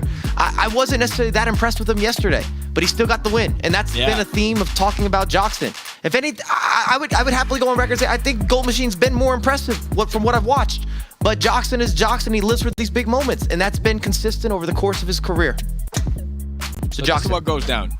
Either I end up with a tied record with Mike LaBelle, or I tie Susanna and Dan for the best prediction record so far. As for the chat, well, he took an L in the last one. Pretty tight as usual, but leaning towards Gold Machine's way. I appreciate all of you. Thank you very much. And during the match, of course, send us your best comments in the chat. We'll feature them during the match. Maybe Dan and Mike will give you a shout out. Semifinal number 2, guys. 1 spot left in the final. It's going to be decided now. Take it away. Cheers, Faisal, and this is going to be a matchup that you guys are not going to want to miss. When Mike starts talking about multinational winners and champions, I think that says it all about these 2 competitors. These are rookies of the MLS season, but they are OGs when it comes to FIFA. As we heard from Joxan, been playing since FIFA 2002 on the GameCube. But now we're going to see them play FIFA 22, of course, 20 years on. And the game has changed. It's developed. Playstyles also change from year to year. And I think that's the biggest one for me here, Mike, is playstyles. We have got a very aggressive and attacking Goal Machine against a very slow, methodical, patient build-up style of Joxan. You're leaning towards Joxan with your prediction, and you've given us an explanation why. So I want to know what Goal Machine has to do to beat Joxan. I'll put this on the record again. For Goal Machine, he's going to, 1, need to make sure the game is moving quickly. I think that's a very ideal circumstance for Goal Machine. And 2, he has to be clinical. And he's been very clinical throughout eMLS. But I will say this, yesterday when he played Duelsta, that would be my 1 critique. He made so many opportunities. We talked about it. And he missed a lot of opportunities. Posts were hit, blocks were made. He was missing that extra pass, or he was shooting a little bit too early. but there was no denying that he was in the correct places at the correct times with the correct players. So that would be my major critique for Goal Machine. And both of these competitors had international success before domestic success, which is very unusual when you're looking at becoming a pro FIFA player. But that's just how it worked. They got onto the scene. They were the actual rookies, and then they were breakout stars immediately. Our second semi-final of the day, Toronto FC versus Nashville SC. Goal Machine versus Joxan, and Goal Machine from left to right in the red, and Joxan from right to left in the darker blue. And it's really going to be about who gets that first goal for me. If it's Goal Machine, it's going to put that pressure onto Joxan to maybe push forward a little bit. But if it's Joxan who opens up the scoring, he can just start to play that possession-based football, try and control that game. But here's Neymar for Goal Machine in Toronto. Manages to get past one, fires it back to Ronaldo, twisting and turning past two, tries to get three, second bite of the cherry, maybe a third, but Donnarumma just collects things and calms it down, as that was getting a little bit hustly-bustly in the box.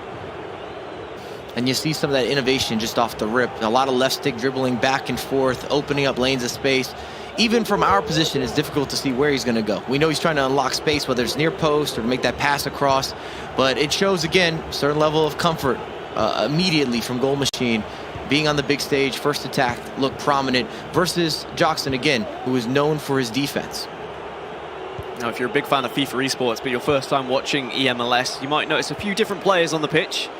They have to use 5 MLS players at all times on the pitch, and they get a choice of one icon as well.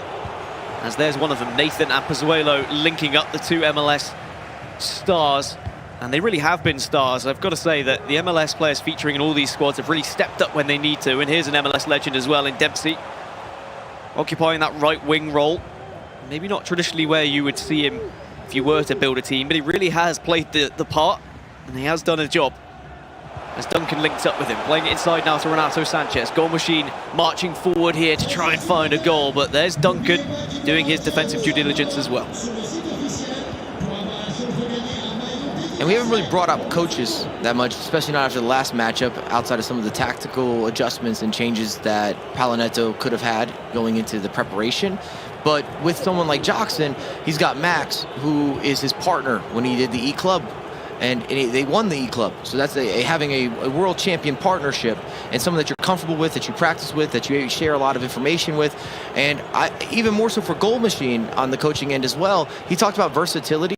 And often when you're making adjustments or you're pivoting within a match, you might believe in something, but you need to run that by someone else that also believes in you before you make that change. Because especially in a game that's maybe 0-0 like we're watching at the moment, and you say, I have noticed something, I think I'd be in a better position, I'd be in a more advantageous role in a different formation.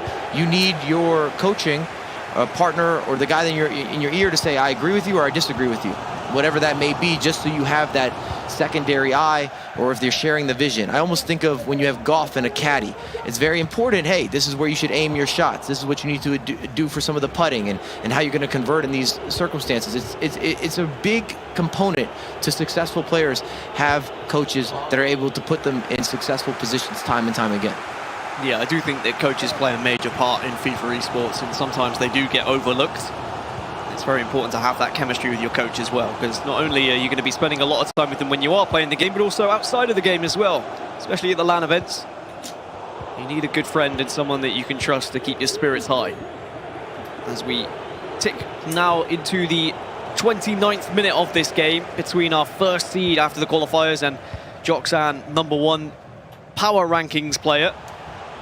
And both are going to be competing for that #1 spot. Of course, this is the semi-final. It's Palinetto waiting in the grand final for whoever wins. And here's Renato Sanchez with Pizzuelo.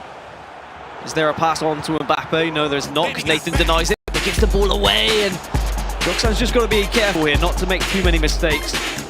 I do remember in the quarterfinals when he managed to make his way here, he capitalized on a lot of mistakes, and maybe Goal Machine's not going to be able to present as many as we saw in those quarterfinals. It's been a little more of a cagey affair, actually, coming into the 32nd, 33rd minute. And again, this to me benefits Joxan over the long haul, because he's had so many victories where he's been able to grind out matches. And I'm sure that he's talked to Max, again, his coach, about how he wants to approach this game with Goal Machine, because both these guys know each other well, and I can guarantee Jackson wants to play a slower game, does not want to play up and down, fast-paced versus Goal Machine. And on the other end, Goal Machine has Imrasic as his coach, who's a world champion as well, and I'm sure they're working on the exact opposite, where you want to move bodies, and you can see the counterattack there. Goal Machine has 5 bodies, and they're running full speed. He's looking for options. He wants to have that overload, and he's looking to take you on and make you, or force you into making some decisions on the defensive end. If you misstep or you just slightly miss position, being in certain gaps and just windows of space. Well, for Goal Machine, he's only lost 1 game in his last 15, and that was during the qualifiers. Whereas for Joxan, he has had a few losses, but unbeaten in his last 5. So both with impressive records coming into this. It's Mbappe, though, for Joxan and Nashville to try and do something. Denied immediately, but every single time that one of these players wins the ball back, there's always that scary moment of depossession where you think there's possibly going to be a little counter-attack or a little fluky chance. But we're nearing the first half conclusion now. 45th minute ticks over. Neymar for Goal Machine. Can they find something right at the death of this first half? Here's Mbappe turning and will find the back of the net as well. There hasn't been much to scream or shout about, but Goal Machine gets a chance to celebrate. Mbappe's not going to miss from there. The extra pass, key pass, you see a lot of half turns, wiggling, working, just intricate details within the box, and then that extra layoff in the 45th minute. Huge for a confidence boost in a half that didn't have a lot of opportunities. And these two players, you've got one guy that's looking to overwhelm with Goal Machine, and then you've got someone like Jackson who's looking to out-control you and really change and shift the way that you're going to have to play FIFA against him. So very different styles between each competitor. And it's a matter of who can execute and, of course, be able to finish those opportunities. But we did see a couple good breakthroughs from Goal Machine, and I would say a well-deserved goal there. Made the extra pass. It's in that lane of space you just can't miss. You can't not convert, and that's what you're after, especially at the professional level. I think what's amazing is we're guaranteed to see not only a new trophy winner from the eMLS, someone who's never won it before, but we're also guaranteed to see someone in their first season in eMLS get to a final as well between these two competitors. Goal Machine strikes first for Toronto, and he continues his very impressive goal-scoring record. And I said it's what he was going to need against Joxan, who's very good at controlling that game, but Joxan hasn't had a shot yet. And I think that speaks volumes for how well Goal Machine is matching Joxan right now, not allowing him to maybe get those easy counter-attacks or maybe get those easy through balls that we saw in the quarterfinals. For Joxan, he can play it this way. He can play it slow, methodical for now, but as we get further into this game and maybe even into leg number 2, we might have to see changes if he hasn't found any shots still. But it's Goal Machine with possession now. Toronto FC coming forward, Neymar with a lot of red shirts in the middle of the box if he wants to cross it, but instead he's just going to play it close to his feet. A lot of quick left stick dribbling. Sanchez needs a little bit of help as well. A little bit isolated in the middle, but Pozuelo is there. Just looking for R9, but actually finds Dempsey now. Mbappe and R9 in the middle. Dempsey recovers, gets it back to Mbappe, and Marquinhos is there to block. And you see a lot of the shifty work, just very sticky with the left stick. We've always complimented George or even Dulsta in some of their left stick dribbling, but you could argue that Goal Machine is the best of eMLS competitors with some of the left stick movement, and it's so important because it's still a simple technique, but it opens up little lanes of space. It gives you those half angles, allows you to get bounce backs, and a big key is that you are forcing your opposition and almost baiting them into an error or a slight misstep. And sometimes it can be those errors, those mistakes that give you the chance you need in such a closely competitive game. As the mistakes won't come often when you see players like this at the very highest level of FIFA. Here's Neymar. Shifts it back onto his right foot, but we'll just now have a little bit of a scuffle with the fullback of Duncan. And we'll lose out. I've been very impressed with both Duncan and Lawrence at fullback. But Sanchez has won it back for Goal Machine now. Pozuelo into Mbappe. Here comes Goal Machine with Ronaldo, and a chance for 2! And he's doubled his lead here. And Joxan still yet to have a shot, but Goal Machine, he continues to be firing. And it's rare to see Joxon make an error like that out of the back. That all started from a mistake with a pass in the middle of the pitch. Goal Machine does the most with it. You see some of the shifty work with Mbappe, swings it over to R9. Another one of those almost mini half steps, opens up the body, opens up an angle, and we're going to see changes. Well, well, well. Joxan stunned by Goal Machine right now. Having to go into the tactics screen. He's making changes early, and quite rightly so. When you've not seen any shots on target, you've always got to be asking those questions of, am I doing something wrong here? Do I need to tactically match up with my opponent? It was something we heard Joxan do in the quarterfinals, wasn't it, Mike? That he matched the formation of his opponent when he realized he wasn't going well. But one thing I will say, and I'm sure you'll agree with me here, is that even at 2-0 down, Joxan is not out of this. It's still anyone's game. It's still early, but I haven't liked what I've seen from Joxon in terms of his execution. We're not seeing goal-scoring opportunities. The build-up looks a little more stale. He has possession, but a lot of the possession doesn't have decisiveness. And without decisiveness, what do you really have? And I guess what I mean by that is, if you're holding the ball, that's great. That means your opponent doesn't have the opportunity to create an attack. However, you have to have purpose while you're building up, and that's what's missing a little bit with Joxon at the moment, is he doesn't have some of the direction or some of that purpose when he's going forward. He hasn't looked that aggressive. He hasn't looked as if he's looking to really get into those dangerous areas. Joxan loses out in Goal Machine's half once more. And that just puts and applies a little bit more pressure again onto the Nashville side. Here comes Toronto. Sanchez and the rest of the squad just looking for that opening at the moment. Mbappe and R9 are making those runs through the middle, but here's Pozuelo. Down left to Neymar, on the left foot as well, and Goal Machine celebrates as he makes it 3. Toronto are flying. And Dan, I know we said, well, it couldn't be like the previous matchup. It couldn't be like the previous game. It's starting to look that way a little bit. You see in the build-up, the overlapping runs, dominance all one way. This is going to make Faisal very happy as the Toronto man. And also growing up, I think Faisal said he grew up with Goal Machine's brother or cousin or something along those lines. And I'm sure there's some backstory there. Maybe the bias is even stronger than just being from the same city. But Goal Machine's brought a perfect package at this point in terms of what he's been able to do in terms of FIFA goodness. And similar to Palinetto, it's his defense where I'm maybe more impressed, because offensively, we knew that he had this. It's always been there. However, defensively, Joxon's had nothing on the offensive end.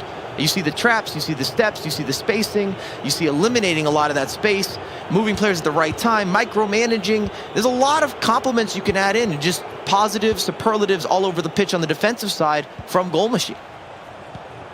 I think it would be fair to say as well, over the recent years, Goal Machine's gone a little bit quiet here or there. For whatever reason. I know there have been certain reasons as to why he didn't compete in certain competitions, but it seems like he's back at his very best right now. Here's Mbappe, manages to play it in, and as I say, he's at his very best. There's a lifeline for Joxan and Nashville SC. A few changes made on the tactics screen, and maybe a little mistake giving that ball away, but Joxan capitalizes and makes sure that we're not going to see a completely one-sided affair like we did in the previous semi-final. That might be his first shot, period. I think in the entire game. Very efficient, as you would expect with Joxon. Over the top through ball, extra pass, batters it past the goalkeeper, and gives him a lifeline. If he's able to nip one more goal, it's anyone's game going to that second leg, and momentum you would think would be on Joxon's side because you were able to forge this comeback, or at least start the comeback. And Joxan displaying a great amount of patience as well, passing it from left to right in his defense, even though he was 3 goals down. And even though he's 2 goals down, still doing more of the same, but has given the ball away, given possession to Goal Machine, who can take the initiative and try and find a 4th goal, but has to be a little bit more patient as Llorente on the pitch now will be bossing that midfield. Vinicius Jr. also one of the substitutes joining the fray. And here's Santos to Ronaldo, out wide to Pozuelo, denied by Nathan with a very physical challenge. It's a physical challenge that works, and now Joxan will launch the counter, but he says, you know what? I can take my time. I don't need to rush things here. And I respect this. He got his goal back. He's still got more to do, but you do not want to rush when you're playing FIFA. It just doesn't work like that. you have to have certain rhythm and patience and the build-up and the storytelling almost in some of that build-up play. Players have to align. You need those triangles. You need everything to be on the same page if you want to create consistent attacks that come in at a certain level, especially when you're going up against someone who's sitting pretty deep right now with Goal Machine, probably looking for those counterattacks, mainly because he does have that spread, he does have that lead. I saw several of you in the Twitch chat as well saying, I see why he's called Goal Machine, and we make the joke every single broadcast. It's a very brave name to call yourself in a game which is literally about scoring goals, but he never disappoints. He always lives up to that name, and he always puts on a show for us as we go into the final moments of this first leg, and essentially one last chance for Goal Machine to display what we were talking about. Vinicius Jr. will find Mbappe on the right foot, denied by Lawrence, and that's going to be the last chance of the first leg. 3-1 then to Goal Machine and Toronto FC. And it has been a really impressive performance, but Joxan was able to claw one back, and I think that's what's extremely important here, that this game is not over. The semi-final very much still alive. Faisal, I know you're going to be a happy man seeing what Goal Machine's done in that initial leg, but I will warn you, Joxan's not out of it just yet. Oh, I know. Job is certainly not done, Dan. The scarf is not around my neck yet. We're not ready to celebrate. It was an impressive performance by Goal Machine, but Joxan's last goal there to get him back in that game just casted a little bit of doubt in my mind about the completeness of this matchup right now. And it was impressive, though. It was impressive. I do, however, want to address racist comments that were going on in the chat. MLS will not stand for racist statements made by our community. Soccer is for all. We stand behind King CJ and are proud of his performance. As for the performance you just saw, it was Goal Machine taking a 3-1 lead after leg one. He got out to business early and often, and I think you guys mentioned it. It was Joxan's one and only shot on target of the game that led to his goal. But Mike, let's start with some of the highlights from the first half. It's just beautiful shimmy and shake. A little bit of this, a little bit of that. The extra pass, Mbappe again in a position you just can't miss from, but it's a lot of the build-up. And what you're going to notice with Goal Machine's gameplay in particular is not only that players go forward so quickly, but once he gets right around the box, he has so many small touches. As you see the Faisal celebration, please somebody screen cap. I want that. I don't know what that is. It's like a double wave, an upward wave. Are we going swimming together? Maybe we are. It's really cold outside, but if Goal Machine wins, I could see you, I guess, going for a swim. Perhaps it'd be a cold swim, icy swim. And then this is uncommon from Joxan. Big mistake, huge error. I was always somebody that would say that Joxan, if anything, is very risk adverse. Goal Machine whips it in, Mbappe, all these little touches, extra pass to Ronaldo, R9 in the box. Again, not going to miss from there. But it's a lot of these small details and particulars that you don't always see until you watch the replay, or if you're looking at maybe more of a breakdown. And a great pass there to Neymar, just having that vision, relatively the pass simple. there, man. The pass there, Mike, was gorgeous. Especially considering he's facing the other way, so it makes it look like he might hit one of the traditional strikers, which has been R9 or Mbappe, and those guys have been the ones converting. As you see the goal that Joxan created, really the only opportunity that Joxan created, and by just looking away, it's almost a no-look pass. Neymar, 5-star weak foot across the body, and he's able to allow him to add to that lead. But it's still anyone's game. Heading into the second leg, 3-1, 2-goal spread. We've seen that comeback. The big shift here, and I believe we're going to see, is Joxan playing a different formation and a tactical setup that differentiates from what he started the game, because it just didn't work. There's no other way. That could be the analysis. It just didn't work well against Goal Machine. We saw him adjust in the quarterfinals and earn himself a win. He has no problem doing that and playing as much of a complete game. All right, let's check in on what the gauge is with these players right now. Susanna. Thanks, Basil. Yeah, Mike LaBelle said it. It's still very much anyone's game, and both of these guys know that. Just listening to Joxan kind of talk to his coach, Max, he said, you just need to score one. Just one. So they know that as soon as he scores one goal, which he is entirely capable of doing, he is right back in this one. I do anticipate maybe some formation changes. He really wants to put a little bit more pressure on Goal Machine. As for Goal Machine, he is also aware that it's still anyone's game. He was really frustrated with himself for not converting on that last chance that he had. He said he really should have finished that one, just to put a little bit more distance between him and Joxan. So both guys know that anything can happen in leg two, Faisal. Yeah, we are looking forward to it. And of course, send us your comments, the good ones, please, in the chat, and we'll feature them during the match. One more leg, guys, before we decide our final. Dan and Mike, back to you. Thank you so much, Faisal. And yeah, this is going to be a tough second leg for Joxan, but at the same time, he needs to put on his very best Nashville SC shirt, attire, headset, whatever he's got right now, because he's representing this organization, this team, and he's got to prove a point because it's his first season in eMLS, and they will want him to, you know, get into that grand final, put their name there. And he is definitely capable of doing so, but he's got to try and get 2 goals back to at least take us to extra time here, Mike LaBelle. And going up against a goal machine who just seems to be pretty ruthless in front of goal, except for that last moment. As we heard from Susanna, a little bit frustrated he didn't make it 4. Do you think that maybe that could cost him here? I don't want to say one missed opportunity is going to cost him the series. I think that's maybe putting it out there, especially considering he's played so well up to this point. What I will say, and has been a constant throughout Joxan's career, and a big reason that he's feared and so well respected internationally, and of course both in North America, there's not a more accomplished player over the last few years, is he has such strength in stressful situations. So if Joxan were to score first, for example, and I'm just painting a picture, don't call me Picasso, I'm just throwing it out there, that would put more pressure on Goal Machine, and that's where someone like Joxan has always strived, even if he hasn't played his best, because there's no denying that Goal Machine was more impressive in every element and any sort of form of expression on the virtual pitch. Defensively, in the midfield, the build-up, the attacking, the finishing, all of the above. He was better than Joxan and deserves to be ahead. And a 2-goal spread seems about right at this point, but there's still a lot of FIFA left to be played. Leg number 2 underway then, between Nashville and Toronto, and it's Nashville and Joxan from left to right, Goal Machine from right to left, of course in the Toronto FC red attire. And for Joxan, I think that Mike's hit the nail on the head. It has to be the first goal for him. He cannot afford to go down by 3.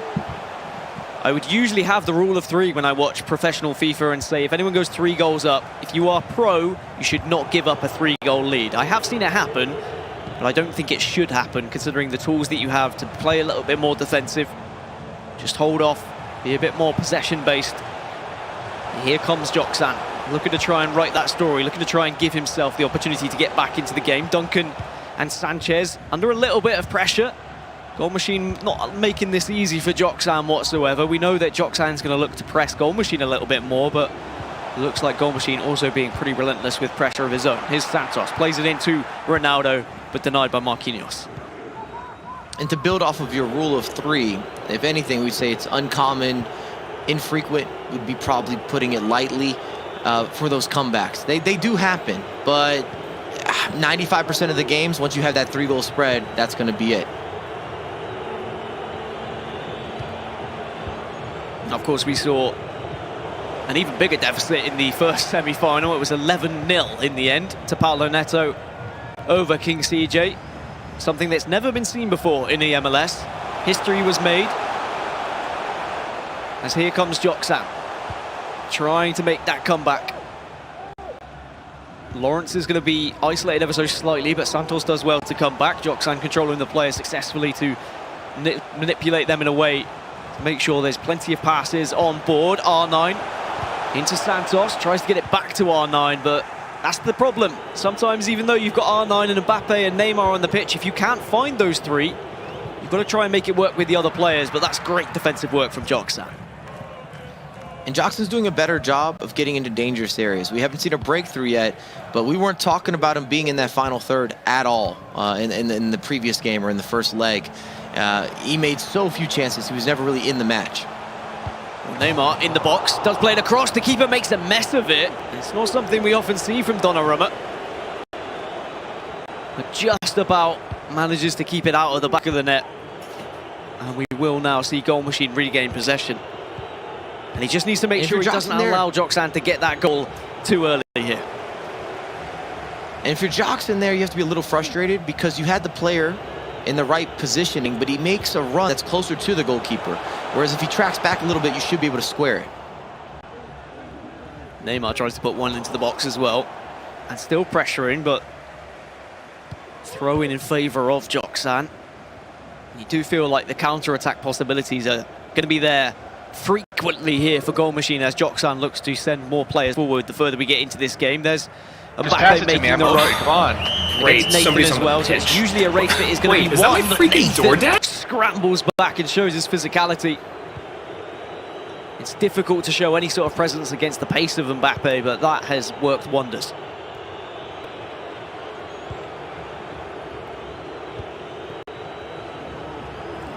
Zuelo now. And what we're seeing, Dan, is both players, I feel, understand the next goal is so crucial. Whether it's creating that separation with Goal Machine or getting closer to that, reducing that deficit from Joksan. So both competitors here are definitely building up. You're seeing more possession play from Goal Machine as well, a little more swinging side to side. He wants Joksan to feel some of the pressure of the clock. Oh, it's a nervy game. You can feel it. You can see it with the way they're playing at the moment. No risks being taken. Finally, a ball goes forward to Mbappe. Dempsey's going to be there to retrieve it. Can he get the ball inside the box, though, and maybe find Kylian Mbappe or on R9? A second chance at this one, maybe even a third. A little bit messy at the back for Joksan, but at least he's able to get possession now. Is there a chance for a counter-attack? R9's making the run. Mbappe's there as well, and Neymar drifting out wide to the left. There's a man free at the back post. Unfortunately, just goes for the short pass instead. It doesn't want to go for the risky cross, and he just runs into trouble.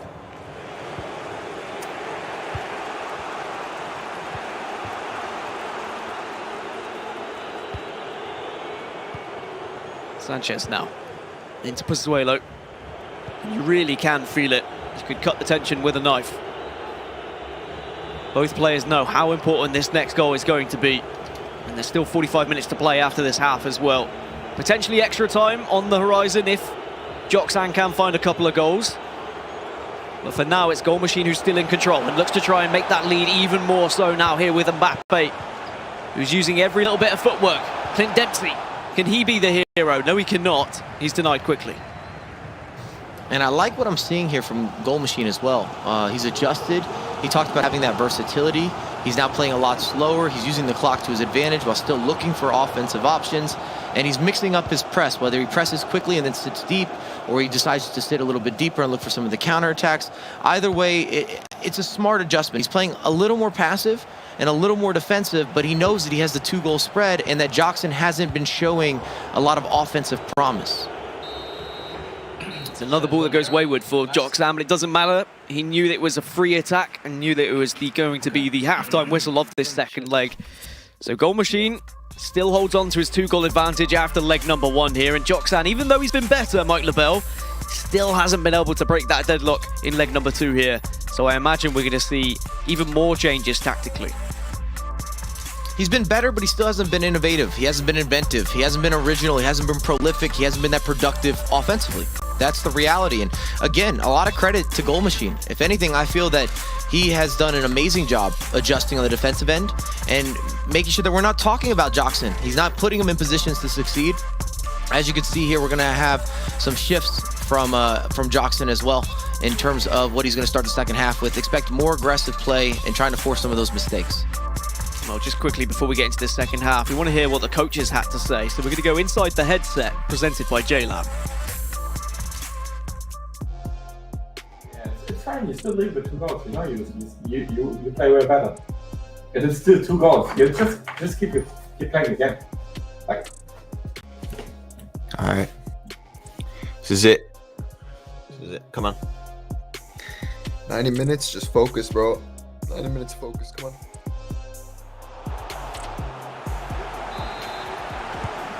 And there you have it. The coaches' interactions there, Nicholas Razek and Maxi VIP. Both just giving their words of advice. I think it's more so just trying to encourage and trying to make them believe, certainly from Joksan's side anyway. Maxi just saying, look, focus, let's go. 45 minutes, let's do it. The time is now. And just before we got back into the game, there was a shot from Goal Machine that was palmed wide, and I thought maybe it was going to be a chance for 4, but Joksan still holding on.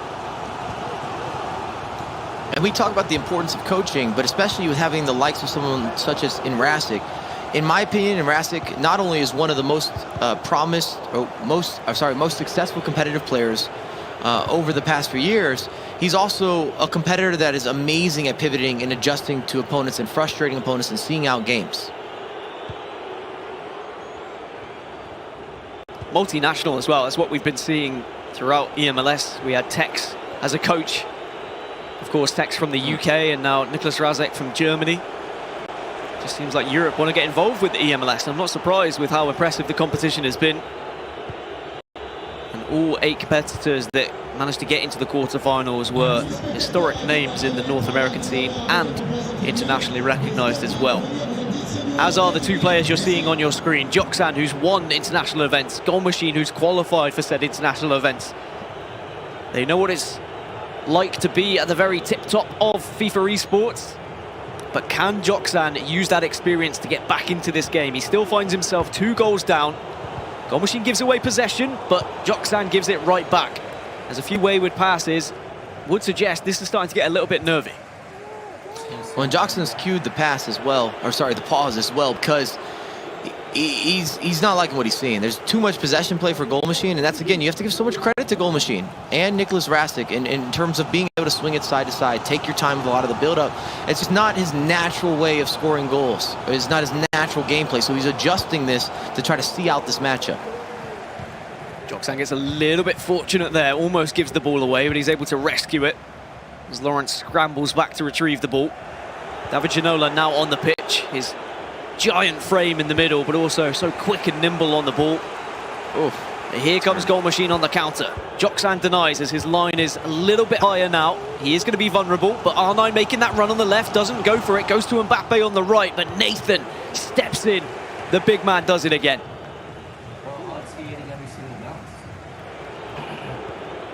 It's got to be said, Nathan from the defensive side has been extremely impressive all weekend, making interceptions, making big key stops, having a presence as one of the leading center backs. You could even argue he's been more impressive than Marquinhos.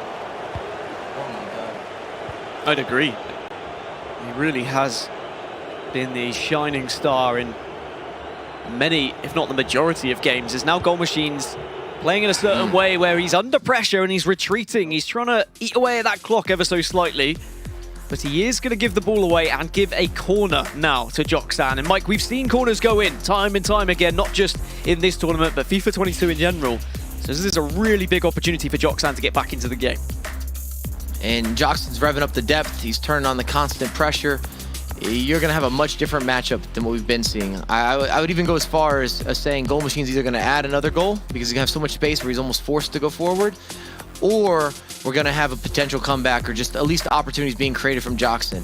And it's actually too bad. I think Joxan waited a little bit late. It's the 72nd minute. It's good that he has the corner, but he should have kicked this in my opinion, 55th, 60th minute, especially considering what kind of job that we've seen done from Goal Machine with a lot of the additional possession and his commitment to that additional possession play.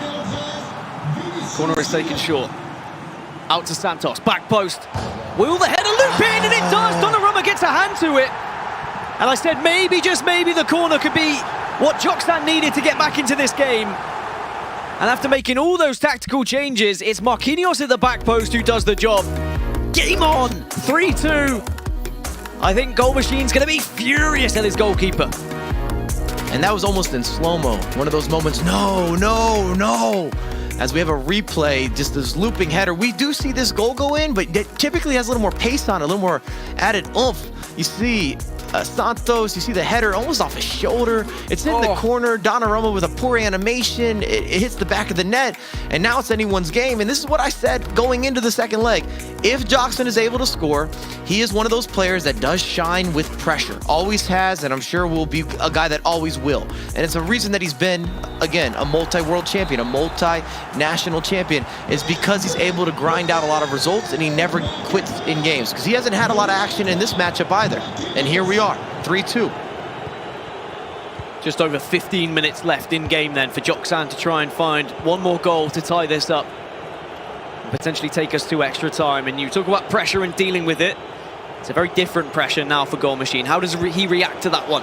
Can he find a goal of his own to try and put this one to bed? Vinicius Jr. trying to link up on the right-hand side with anyone that offers. Manages to get a shot away. But it's going to be a corner, but this time to Goal Machine. Perhaps he can replicate what Joxan was able to offer there for Nashville. Or is he going to look to just try and eat away at that time once more? He is holding the ball, but Joxan retrieves it. And it's difficult to go from committing to a plan where you're holding the ball and then playing fast-paced again. And that's what we're going to have to see from Goal Machine, is that he's going to have some of those quick passes getting out of the back. You're handling a lot of pressure. You have a heavier commitment of bodies that are going to be pushed forward from Joxon's end as well. That was Paulo Neto, the finalist already, watching on to see who he's going to be competing against. But maybe it's going to be Joxon, as it's 3-3. And the comeback has finally been completed. We're all tied up. Ronaldo fires it home. Time green. And what a game this has become. Ice in his veins. Dan, I think he's only had 3 shots and he's got 3 goals. The definition of being efficient.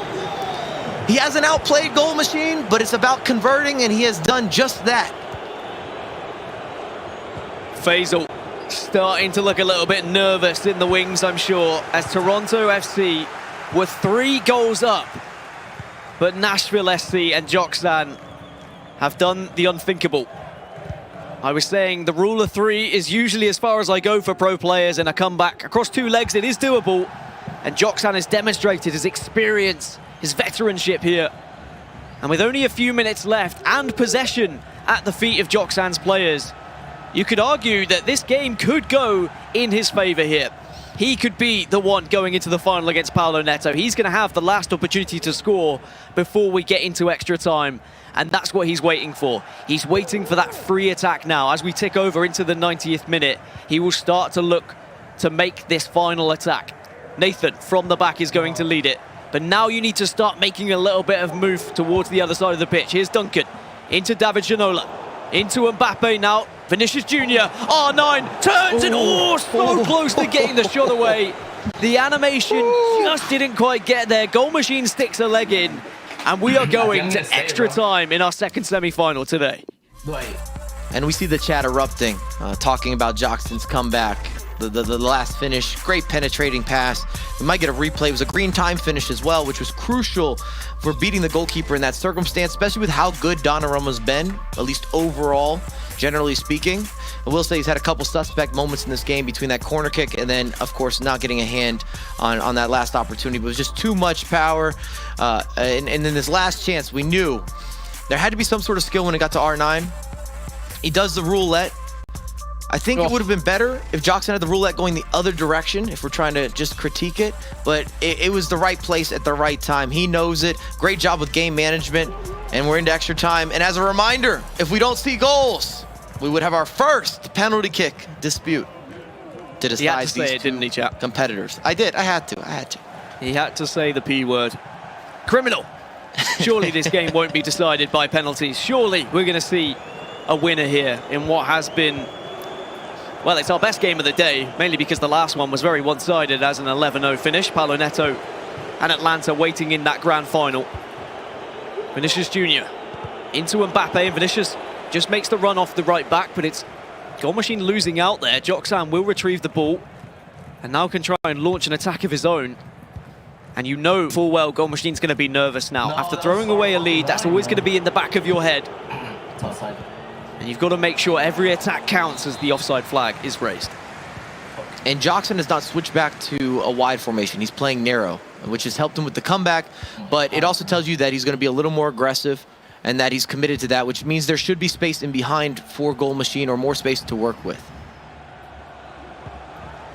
I'm so terrified when I see those near misses and what could be mistakes that could cost you the entire game here.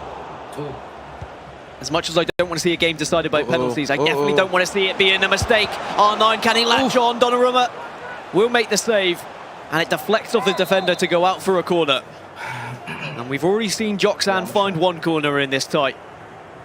And I imagine he's going to try and do something similar here. Goal Machine trying to defend against the pass to the player on the outside of the box. And he's done it in a way that Joxon's not able to play it simply. So Joxon will stay calm here. He'll play it slow. I don't love that corner kick. I feel that he could have built some pressure. He was in a pretty advantageous place. He basically goes for a reset, and he's going to try to probe for some spacing.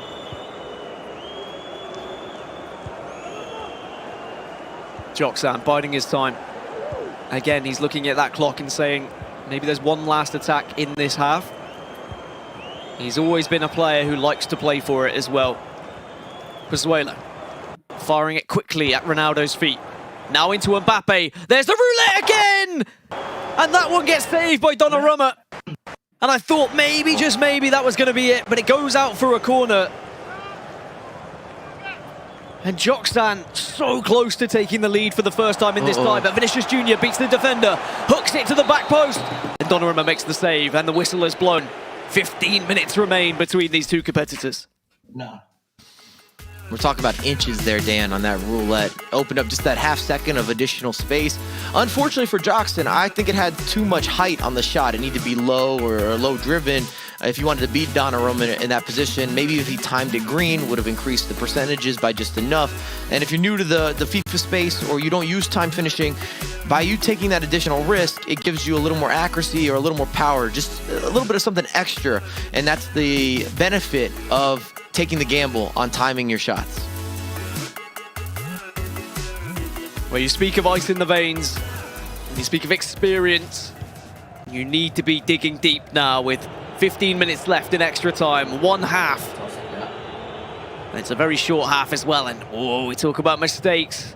Giving away possession that easily is not what you want to see in these vital moments. Goal Machine allowing Joxan to now have an attack of his own.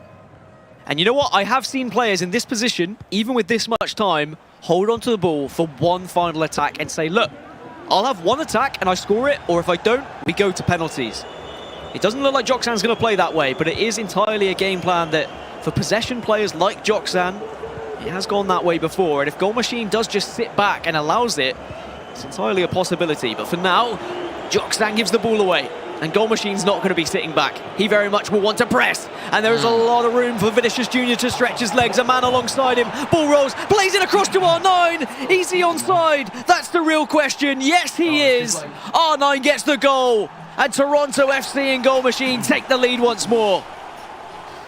And again, uncharacteristic mistake out of the back. You saw the movement, 2v1, perfectly well done. That ball roll opens up the lane, the low driven, just plays that line, that offside line perfectly, the execution, and we're back to Goal Machine being on top. Of course, now it's going to be another one of those constant pressure scenarios where the depth is turned all the way up, but there's not that much time left. If you're Goal Machine, one, maybe two clearances away from seeing this thing out and having your first final in eMLS. We really did see the difference in play styles there. Joxan wins the ball back, but he just passes it around a little bit, bides his time and looks to try and surgically dissect Goal Machine. Whereas Goal Machine wins the ball back, arguably in a more dangerous area, of course, but he instantly launches that counter-attack. Vinicius Jr. with so much pace off the bench, able to get behind the back line. And you have to say, he kept his bottle, he focused well. I've seen people miss those kind of opportunities with a 2-on-1. But he does not phase. He does not allow himself to succumb to the pressure. And now Goal Machine has the lead, but here comes Joxan to try and get an equaliser once more. He's come from behind already. Can he do it again? Ronaldo can't get past Duncan. And Joxan, every time he loses the ball, he knows that Goal Machine has the opportunity to just hold on. But maybe Goal Machine can actually just finish things off with Vinicius Jr. once more. The pass is there. He makes it. Pozuelo! And of all people, it's Pozuelo, who's been such a strong person on the pitch all the time. He grabs a goal. But wait, it's not over, but it's red-timed. Joxan from the kickoff with R9 had an opportunity to get back into it off camera, but he's timed it red. And what a moment that could have been for Joxan, just to give him that lifeline. But now it's going to be Goal Machine. It's going to be Toronto FC. With only 20 seconds left, even a goal here for Joxan, there's not going to be time. The ball goes out of play, and Goal Machine goes into the grand final. Toronto FC in Goal Machine's first ever eMLS competition will be in the grand final versus Atlanta, versus Paulo Neto. It's a smile on his face, but boy, was that not an easy game. I'm sweating. Just going to throw that out there. Absolutely drenched in sweat. The comeback was immense from Joxon. Showed a lot of class being able to create that comeback and really push Goal Machine. And then you got to give so much credit to Goal Machine as well, because it started to look like one of those matches when Joxon got the equalizer, momentum was against Goal Machine, and he wasn't getting the ball as much. We're seeing a lot of heavy possession from Joxon, caught him on a counterattack, forced a mistake, and executed perfectly. Well, I mean, Faisal, you might be happy because Toronto have won, and I know you're a Toronto fan, but I think you're going to be more happy at the game you've just seen, because Joxan, it was such a good comeback, but Goal Machine just able to ice up in the end. No, it was such an unbelievable 2 legs. And we talked about Joxan's goal. Leg 1, 75th minute. Ooh, this could be the key to unlock a comeback. But that first half, guys, 0 shots on target. In fact, Mike, you said it. Over the course of his first 3 goals, they were his only 3 shots on target in that matchup. But you got to say, second half on, it was Joxan, and you had to think he was going to get a winner. Maybe an inch or 2 away from nailing it with R9 at the end of regular time, but holding possession in extra time. And Dan, you mentioned it. Goal Machine can't just sit back and let him control the play because he's not going to have a chance of his own. He pushed up a tiny bit, stole the ball with Vinicius, and then had the composure on the 2-on-1, where I thought 8 different times, oh, he's going to shoot, he's going to shoot, he's going to shoot, he's going to shoot, he's going to shoot. Instead, it's a layoff and a goal from R9, and then that Coca-Cola goal just classed to end it. But even then, as we've seen with Joxan through the course of these games and a lot of these players, the fight isn't done until that final whistle blows. And it just speaks to the quality. It speaks to how badly all these players want it. And my goodness, we have such an amazing final set up now between Goal Machine and Paulo Neto. Oh my goodness, man. Mike, you said you were sweating. I'm sure there's a camera shot of me jumping out of my chair at some point there, but oh my goodness, I was losing my mind, guys. Let's look at the highlights from both legs and start with leg 1, where, again, Mike LaBelle, we thought, all right, Goal Machine, you scored that goal at the end of that first half. You're in control, and it started like this, Mike.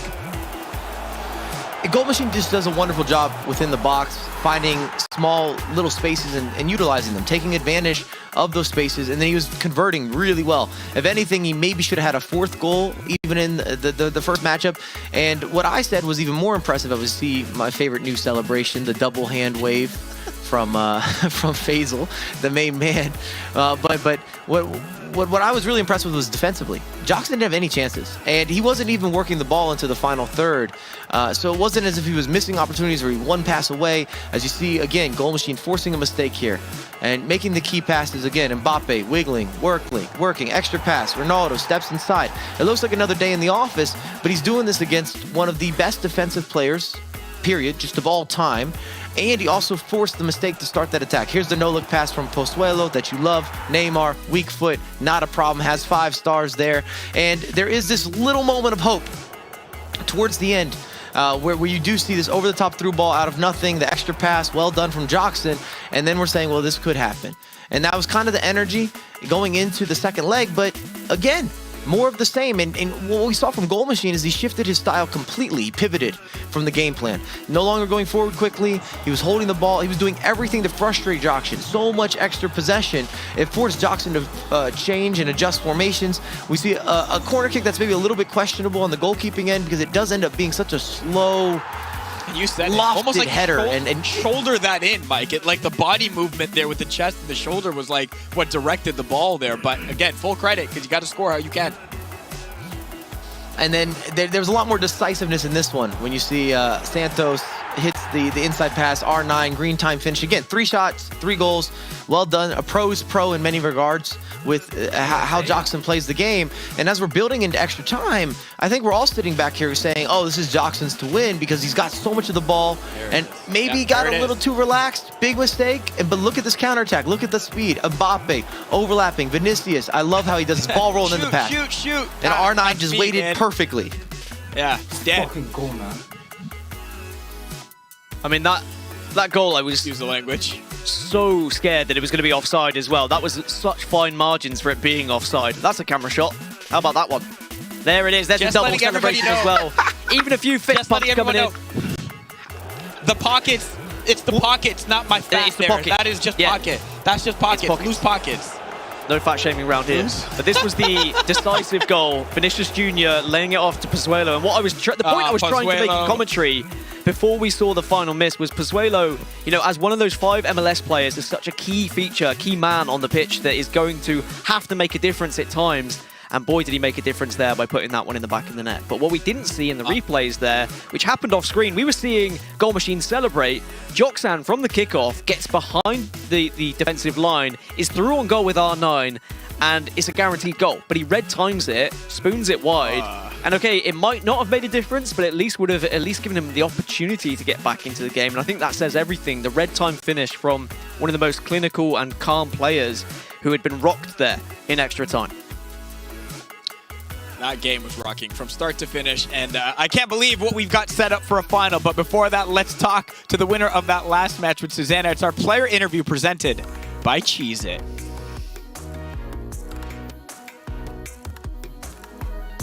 Well, what a match, Goal Machine. I saw you kind of wipe your brow at the end of that one. A tremendous comeback effort made by Joksan, but at the end of the day, you were able to get it done. How did you keep him at bay and end up with the win? Honestly, I knew he was a good attacking player, and I tried my best to keep it like tight defensively and not give him any space, and it worked out. Yeah, it definitely worked out, and you are headed to the final in your first eMLS season. You're a Toronto guy. You're representing Toronto FC. What would it mean to you to lift the trophy in your first go-around? It would mean a lot because it's also my rookie season in the eMLS, and to win it would be a big achievement for me. Well, I'm sure you watched what Paulo Neto did in the semifinals, an 11-goal onslaught from him. What are your thoughts on this matchup in the final? I played Paulo in warm-up yesterday, and he battered me, so I knew he was an amazing player, and I might see him in the final, but I guess now we're going to play for real. You definitely are going to play for real this time. Goal Machine, we'll see you in the final. Good luck. All right, thank you. Oh my gosh. Okay, I need a break. I might need to change the hoodie because there's comments coming in right now as well, but that's okay. No shame here on my part. We've got a final, guys. We've got a final match, and it's getting set right now. We're going to take a quick break, let the players rest a little bit, let Goal Machine catch his breath. We all need to as well. Up next, it is the eMLS League Series 1 final. Goal Machine, Paulo Neto. That's next.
My name is Parker, and this is quitting. A lot of people think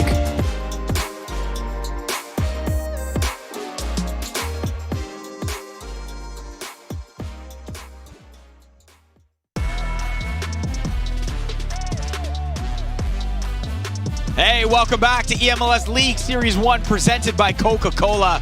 Here's a look at the past League Series 1 champs. Duelset 2019, Fiddle 2020, Diddy, Chris Lito. Last season, 2 players left trying to add their name to this list for the very first time. $8,000 as well on the line. The winner will be crowned the first champion of the 2022 eMLS season. And here are your final 2. Goal Machine, Paulo Neto, and oh my goodness, I don't even know what to expect. One has goal in his name, one we saw pour on the goals in the semifinal. God, I could not be more excited about the final that's about to go down. And I know I'm not the only one either. Phasing Gamisa joined by Dan Gaskin and Mike LaBelle. It is that time. Dan, Goal Machine, Paulo Neto, I don't know how you separate either of these guys. You guys hear a dog, or is that just me? Who's dog? I do hear a dog, but I think it's in the background. Don't worry, the stream can't hear the dog, Mike. Don't panic. But there was a dog barking. And maybe the dog's just excited for this grand final. I was hoping it was one of y'all's. I thought it was one of your places. I was so excited. I was like, the dog knows the final is coming. I'm here. I'm really excited for this. My energy's up. The dog can feel that energy. I like it. It is our But that makes no sense to anybody at home now. None of y'all can hear the dog that we can hear. Yeah, I the love stream it. just think I you're love it. a little bit insane right now, Mike. That's the thing. You got yourself in. I'm hearing dogs. It just sounds like you're hearing dogs. Yeah. Why don't we set this one up, That's Dan? what they call me. Yes, let's set it up because we've got 2 players who have got very different stories, right? You've got the rookie season for Goal Machine. You've got someone who's never played in the eMLS ever, and he's in his grand final, his first ever grand final. And Toronto also not been in a grand final, so this is massive for them. On the other side, for Paulo Neto, it's his 3rd season in the eMLS. Sorry, excuse me, his 2nd season in the eMLS, but it's his 3rd season with Atlanta, and now it's the opportunity for him to finally lift that trophy. Very excited for this one, and I'm sure this is going to be a game that we are going to remember for quite some time because they both score goals, Mike LaBelle. Even though Goal Machine still holds the goals for over Paulo Neto in the statistics, we saw Paulo Neto fire 11 past King CJ. Well, the top 2 goal scorers in the league. So we talk about defense winning championships. Maybe not. Maybe it's just about scoring more goals than your opponent and forget about the defensive end. Even though we just came off of the 11-0 thrashing where you didn't see any conceding done by Paulo Neto. But he's had some time away from the sticks. Goal Machine is fresh right now. Just had to battle it out extra time. Got the job done versus Joxton. And in fact forced a defensive error or created an error and then had that counterattack to go on for the win. Mike, it smells like Updog in here. What's up, dog? Dog, what's up with you? Hey, I can't believe it worked. No way. No way. I'm like setting you up. I'm helping you out right now. No way. I'm setting you up, bro. What? Oh, that was great. Oh, I love that. I love that so much. All right. You can never trust someone with that strong of a part, you know? The part too strong on him. Like, he does that himself. That's the hair I've lost sweating out these matches, bro. It's not put there manually. That's how stressful these things have been. No, he goes to the bar. He's like, I need it thicker, please. Like, let's do this. I want a thicker part, please. Not a little bit, a lot. I need a lot. Speaking of part, it's my part, Mike. Chill. It's now time for the pre-match predictions. We all get a chance to predict the winner. That causes more stress than anything else. All right. The chat, of course, you can predict as well. Goal Machine, you type 1. Paulo Neto, you type 2. We all know where I'm going. Throw up the red, throw up the TFC, and we can now go with Susanna's prediction here. Yeah, I'm gonna go Paulo Neto. I've kind of been riding that train since yesterday, after he proved us all wrong, and I have just been blown away by this guy over the last couple days. Paulo Neto, gonna win. Chat is chirping Mike for not only falling for the up dog, but also for being 1-5 right now. I couldn't believe it worked. I couldn't believe it worked. 1-5, Mike LaBelle. Can you redeem yourself in this final? What you got? I'm feeling embarrassed. I'm feeling embarrassed right now. You know, these are moments like these. I'm salty. I'm now attacking the cast. I'm the train wrecker. I'm not riding a train. I'm ruining the trains. Nobody's making it to their destination. I'm going Paolo Neto. I'm sorry, Paolo Neto. I feel like this is a jinx for you with what's been happening today. I apologize ahead of time, but I got Paolo Neto. All right, Dan, you going to make this a 2-2, or are you going to go with your friend Susanna and Mike? Chat is going with Paolo Neto pretty overwhelmingly right now. I don't want to go with Mike just because of his record. Again, it's always worrying when 1 and 5 is making that prediction. But I went with Paolo Neto in the semi-finals, and I think I can carry that on into the final. I think he's more in form when it comes to the goal-scoring record. And the fact that Goal Machine even said that in warm-ups, Paolo Neto won. I think that says a lot to me, so I'm going to go for Atlanta and Paolo Neto. Use the word batter. Maybe not a slobber knocker, but a battering. I think it's right up there in terms of synonyms. So, we're going to take your best comments as well. Make sure you send them to us in the chat. We'll feature them during the game. Maybe Dan or Mike, if they're not too stressed with the game, will give you a shout out. It is time to crown our League Series 1 champion. Leg 1, moments away. Take it away, Dan and Mike. Here we go then, grand finals of eMLS League Series 1. Goal Machine versus Paolo Neto. Goal Machine came into this 8th in the power rankings, but certainly has proven that he should have been way higher than that. And as for Paolo Neto, you know, he was also down in 4th. Maybe an average okay power ranking, but perhaps we'll start to creep up a little bit if he can find a trophy here. Neither of these competitors have lifted an eMLS trophy ever previously to this, Mike. You're saying you're confident it's going to be Atlanta United and Paolo Neto, but we know full well that if Goal Machine, if he's on form, he very much could lift a trophy as well. I don't know if my prediction included the cadence or the confidence that really says that it's a sure thing here, but that's who I'm going with. As you can see, my record speaks for itself.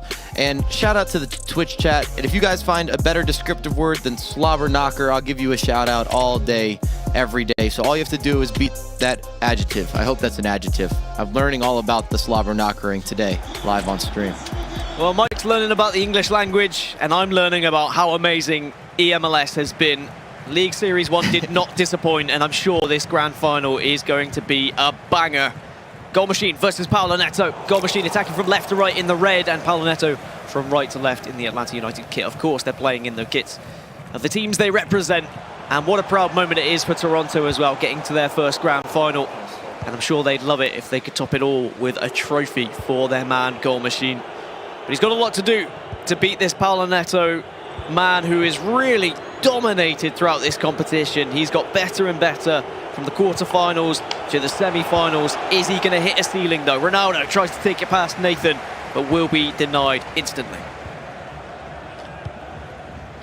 And thus far, you're seeing a lot of space that's going to be worked with, which I like. And it kind of tells me early on this is not going to be a defensive game. There should be plenty of offensive opportunity for both sides if they continue this theme in terms of their back line's pretty high. There's high press going on. It's not going to be one of those slow, composed, real structural build-ups. Some love for Goal Machine in the chat as well, as expected. And I think we're going to see a pretty 50-50 divide. Svetacuni comes in and says, let's go Atlanta United as well. So definitely fans for both sides. As here's Mbappe, and maybe Mbappe's going to kick things off, but Donnarumma makes sure that it's still going to be at 0-0. He's made some massive saves throughout this tournament, but maybe Mbappe goes again, but heads it wide. Two huge misses there. 11th minute, you're going to revisit that. Mbappe burst into space, just using that explosive sprint. Brand new to FIFA 22, and the most effective skill, which is really just an intangible at this point, is just taking that space and attacking that space with the explosive sprint. And then you see more of the same from these corner kicks, short corner, lobs it in, and Mbappe can't convert. Maybe something from this corner, but it's going to be more of a slow style from Goal Machine.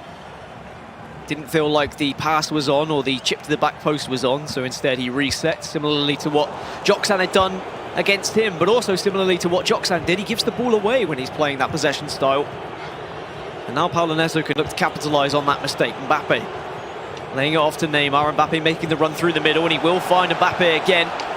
Is there a pass in the middle? There is one there, but Duncan just gets a foot in. Maybe that pass came a second too late. But a lot of pressure coming from Atlanta right now. Neymar on the box. Assistance from Pozuelo. Into Mbappe. Here's R9 onto his right foot, and oh, it's taken a deflection. Nathan, though, just getting enough on it to ensure it goes wide. And Paolo Neto probably asking, what do I have to do to get a goal here? 3 opportunities now that I'm sure we would have seen goals go in on another day. But as for now, we're still tied up. 0-0. Still have a podcast. Perhaps could change We're the it. only podcast Sanchez hosted by 2 against longtime- Sanchez. A difficult matchup. And eventually Paolo Neto loses it. You start asking, Dan, how has he not scored? We're talking 5 quality chances, not half chances. 1v1s, free headers in the air, set pieces, recycles, resurfaces. That's one of the biggest differences as well from even being an intermediate or an advanced player, pro player, is the commitment to knowing when and where to resurface or where to restart. Here's Clint Dempsey, wrestled off the ball by Lawrence. The majority of the possession in the opening stages has gone to Paolo Neto. It was 65% is what flashed up on the screen temporarily there, but I'm sure Goal Machine will start to get a few more numbers on his side now he's got control of the ball.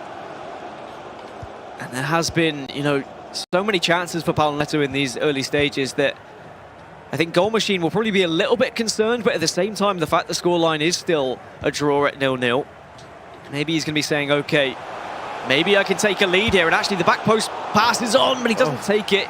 Instead he goes for the shot, but Donnarumma makes the save.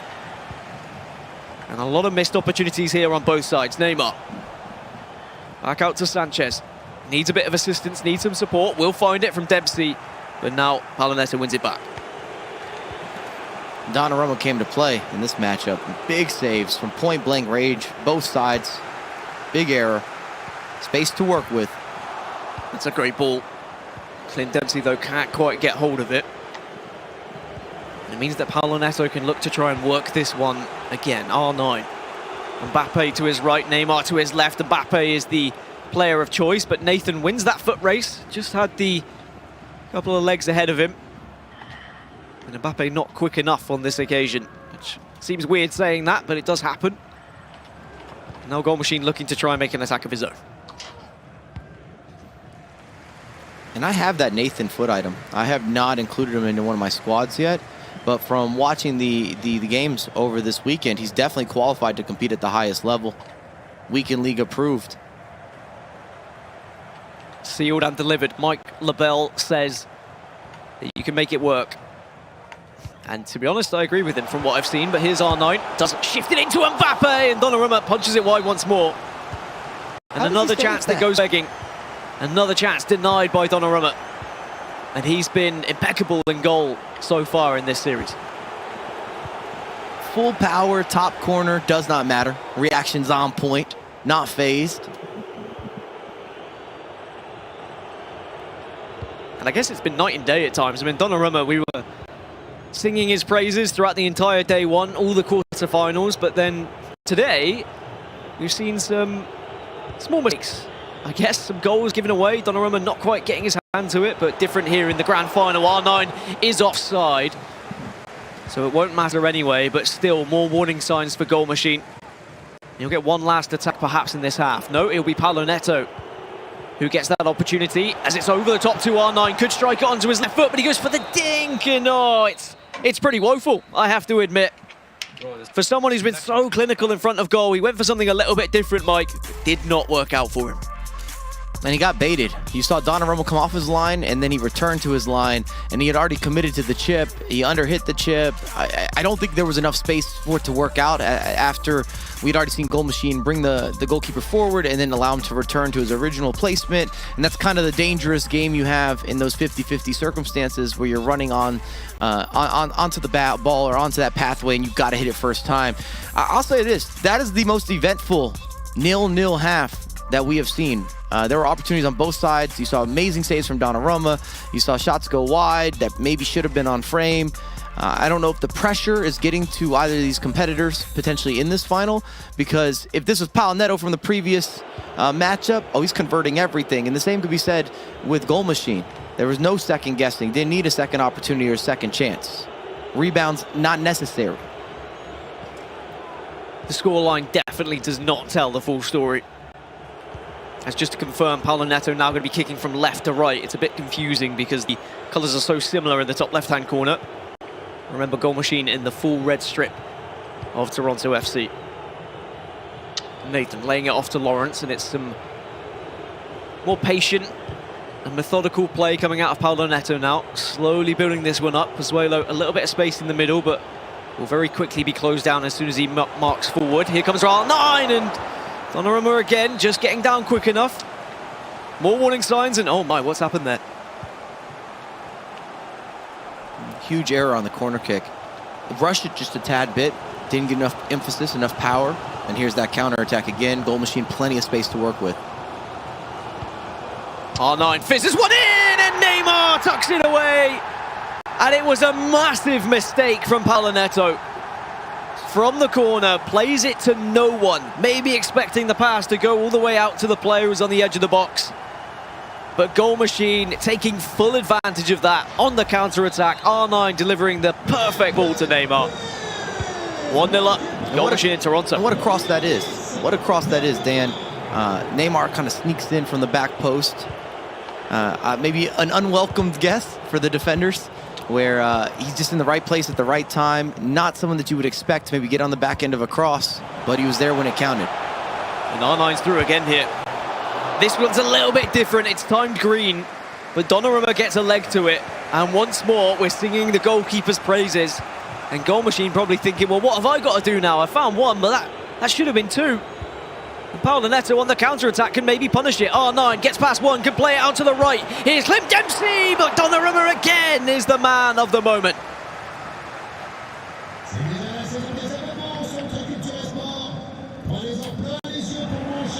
It's end-to-end stuff at the moment. And both players just need to be careful they don't get sucked into the occasion. You've still got to play your game. You can't play your opponent's game. 61 minutes gone in this first leg. Goal Machine has the lead, but Paulo Neto could certainly have goals of his own. And that sometimes can be the difference maker. Who's taking that shot? Is it Dempsey? Is it Mbappe? Is it R9? There wasn't a pass on, so Dempsey had to take it. But Donnarumma was quick off his line to ensure that it wasn't going to be an easy shot. Here is Mbappe at the other side now. Plays it up to R9. What a pass that is. And what a goal that Goal Machine's just been able to find. And what an amazing, just spectacular additional pass. That's what it's all about. Again, at home, if you're watching, 95%, maybe even higher, you're shooting. You've got the ball in the right area. You've opened up your body. You got one of the best players or best strikers in the game, but then you drop it off. And that additional pass, again, takes an opportunity, as you can see from this replay. Great penetrating pass. Dempsey cuts inside. Mbappe, and he doesn't shoot. He makes the extra pass, beats the offside line. It's just beautiful. And again, it transitions a maybe 70 or 80% conversion into 100%. You're not going to miss from there. It's automatic. It's another day in the office. And you see the tide starting to turn a little bit. And what's crazy, or what's wild in this game in particular, this could be 4-3. This could be 5-2. This could be 2-all. Donnarumma has been so incredible in goal, and at the same time, Paulo Neto and Goal Machine have had moments that I'm sure they would have preferred to pick a different option. And it may look easy in a slow-mo replay, but in the moment, with the pressure on, thousands of dollars on the line, eMLS Championship on the line here in Series 1 as well. It's not easy to make those decisions, but Goal Machine keeps his calm. And we'll go 2 goals up now here for Toronto against Atlanta. And Paulo Neto looking to answer back with his attack. Davies now on the pitch. Not much assistance coming from the front 3 right now, so has to go back to Lawrence. Now here's Pozuelo on the edge of the box. Mbappe looking to try and receive the ball, but good defensive work from Goal Machine. Denying the initial passes and manages to win back possession here as well. Great play from the Goal Machine.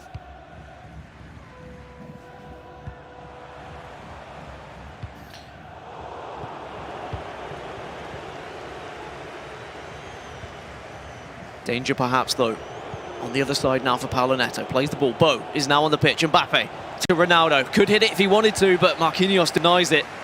Manages to get possession back for Goal Machine once more. 15 minutes left in this first leg, and every counter-attack, there's so much space for Goal Machine to work with.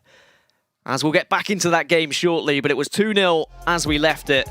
And certainly Goal Machine was looking very impressive, Mike LaBelle, and Paulo Neto just couldn't seem to get that final shot away.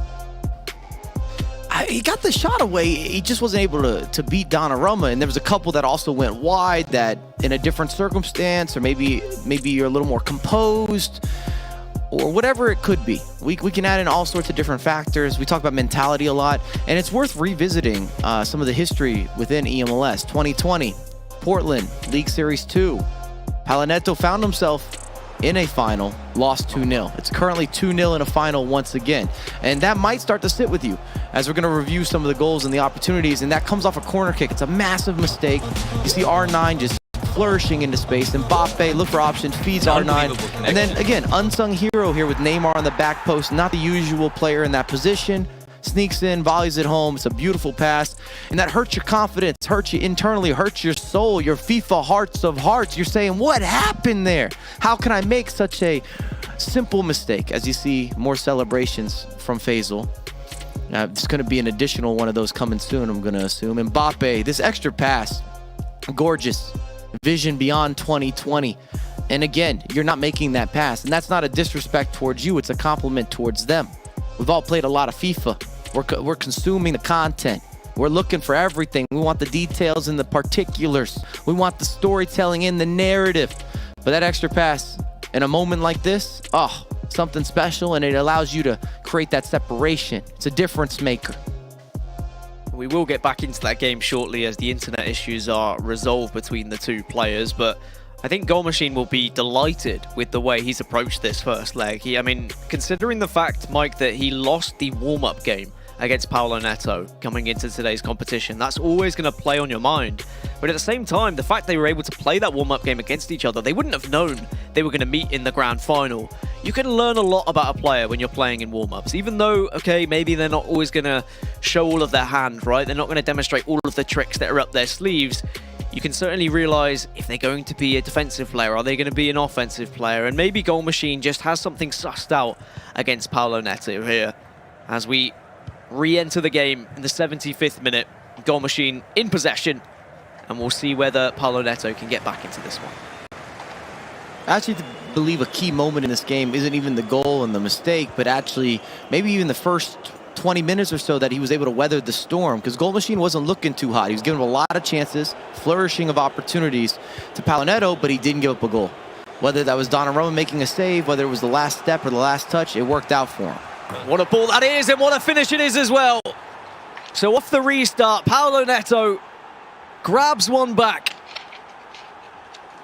As a reminder, just reconnecting this game, the players did swap sides back again, and the kits are going to be the same though. Goal Machine still in the red for Toronto. And of course, Paolo Neto in the darker Atlanta United kit. And that's exactly what the doctor ordered. Paolo Neto needed that goal. Otherwise, Goal Machine may have started to create a bit of a gap here in this grand final. 82 minutes on the clock, and maybe Goal Machine's going to be looking at that saying, could I have done a little bit better? Could I have maybe held on to possession a little bit more, as Paolo Neto once again steals back the ball. Neymar trying to break away, will break away. He can stretch his legs down this left-hand side. Turns back to beat two players as well. Needs some support from centre, but that one's going to slow down ever so slightly. And Mbappe is a walking one-man counter-attack. We've seen it time and time again, whether it's a chip-through ball or a standard through ball, or even a threaded through ball. You can beat that back line. Those center backs, they get split, and he does not get caught. 4 minutes left of this first leg. Paolo Neto and Atlanta in possession. Goal Machine just trying to track and cover all of these passes at the moment, doing very well with his player switching. He knows one mistake and Paolo Neto is right back into this game. There's the player lock to ensure Neymar gets the ball. R9 making the run as well, but Marquinhos, with a very physical and strong challenge, gets involved and steals the ball away.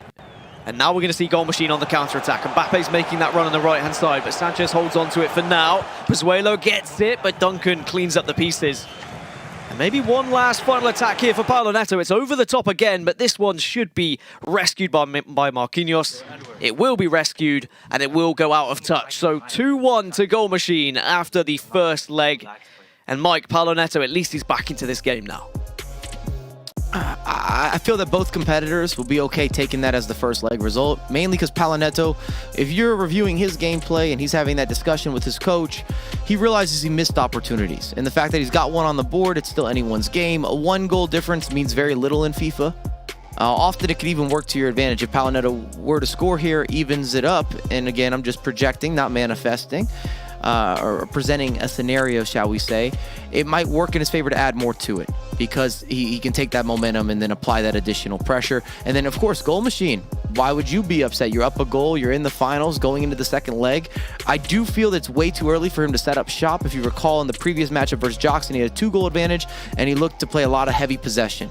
And he changed the way that he was playing. He definitely pivoted styles. I don't expect to see that happen here. Now with all the space that was available, I feel that Goal Machine will still meet him a mano, where it's a lot of the 1v1s and the 50-50 scenarios time and time again. And whoever's got the best offense or the final sequence, at least early on, will be the victor in terms of the conversions. Can you smell that as well? I mean, wait, Faisal, is that your sweat patches I can smell? What's going on over there? I mean, this one's getting a little bit close for comfort, isn't it? Listen, I had to call in some reinforcements, all right? Not just one, not just two, but multiple Toronto FC scarves to help deal with the perspiration going down right now. My goodness, what a first leg that was. Let's take a look at some of the highlights as I try to catch my breath. Obviously, not about me here, but also it is. The corner you talked about, guys, we've seen it come in clutch for guys that are down or need a goal, but this one let Palo Neto down, Mike LaBelle, and what a counter it was then from Goal Machine. Like, unbelievable here. I just love this extra pass. He whips it in. You get a beautiful cross there. It shows you some more of that additional versatility. It's not a goal that we see all the time.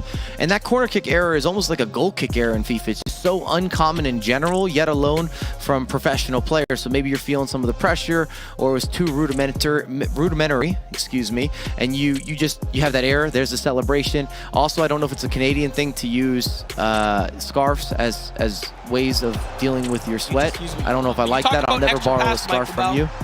You talked about extra pass. I didn't see this one coming there. I did not see that. No one saw that pass coming. No one saw it. Once you got the ball into Mbappe, that's what you work for. This is route one here. You got Mbappe again, splitting the center backs. Good first touch. Hits the volley. Top corner. Best corner.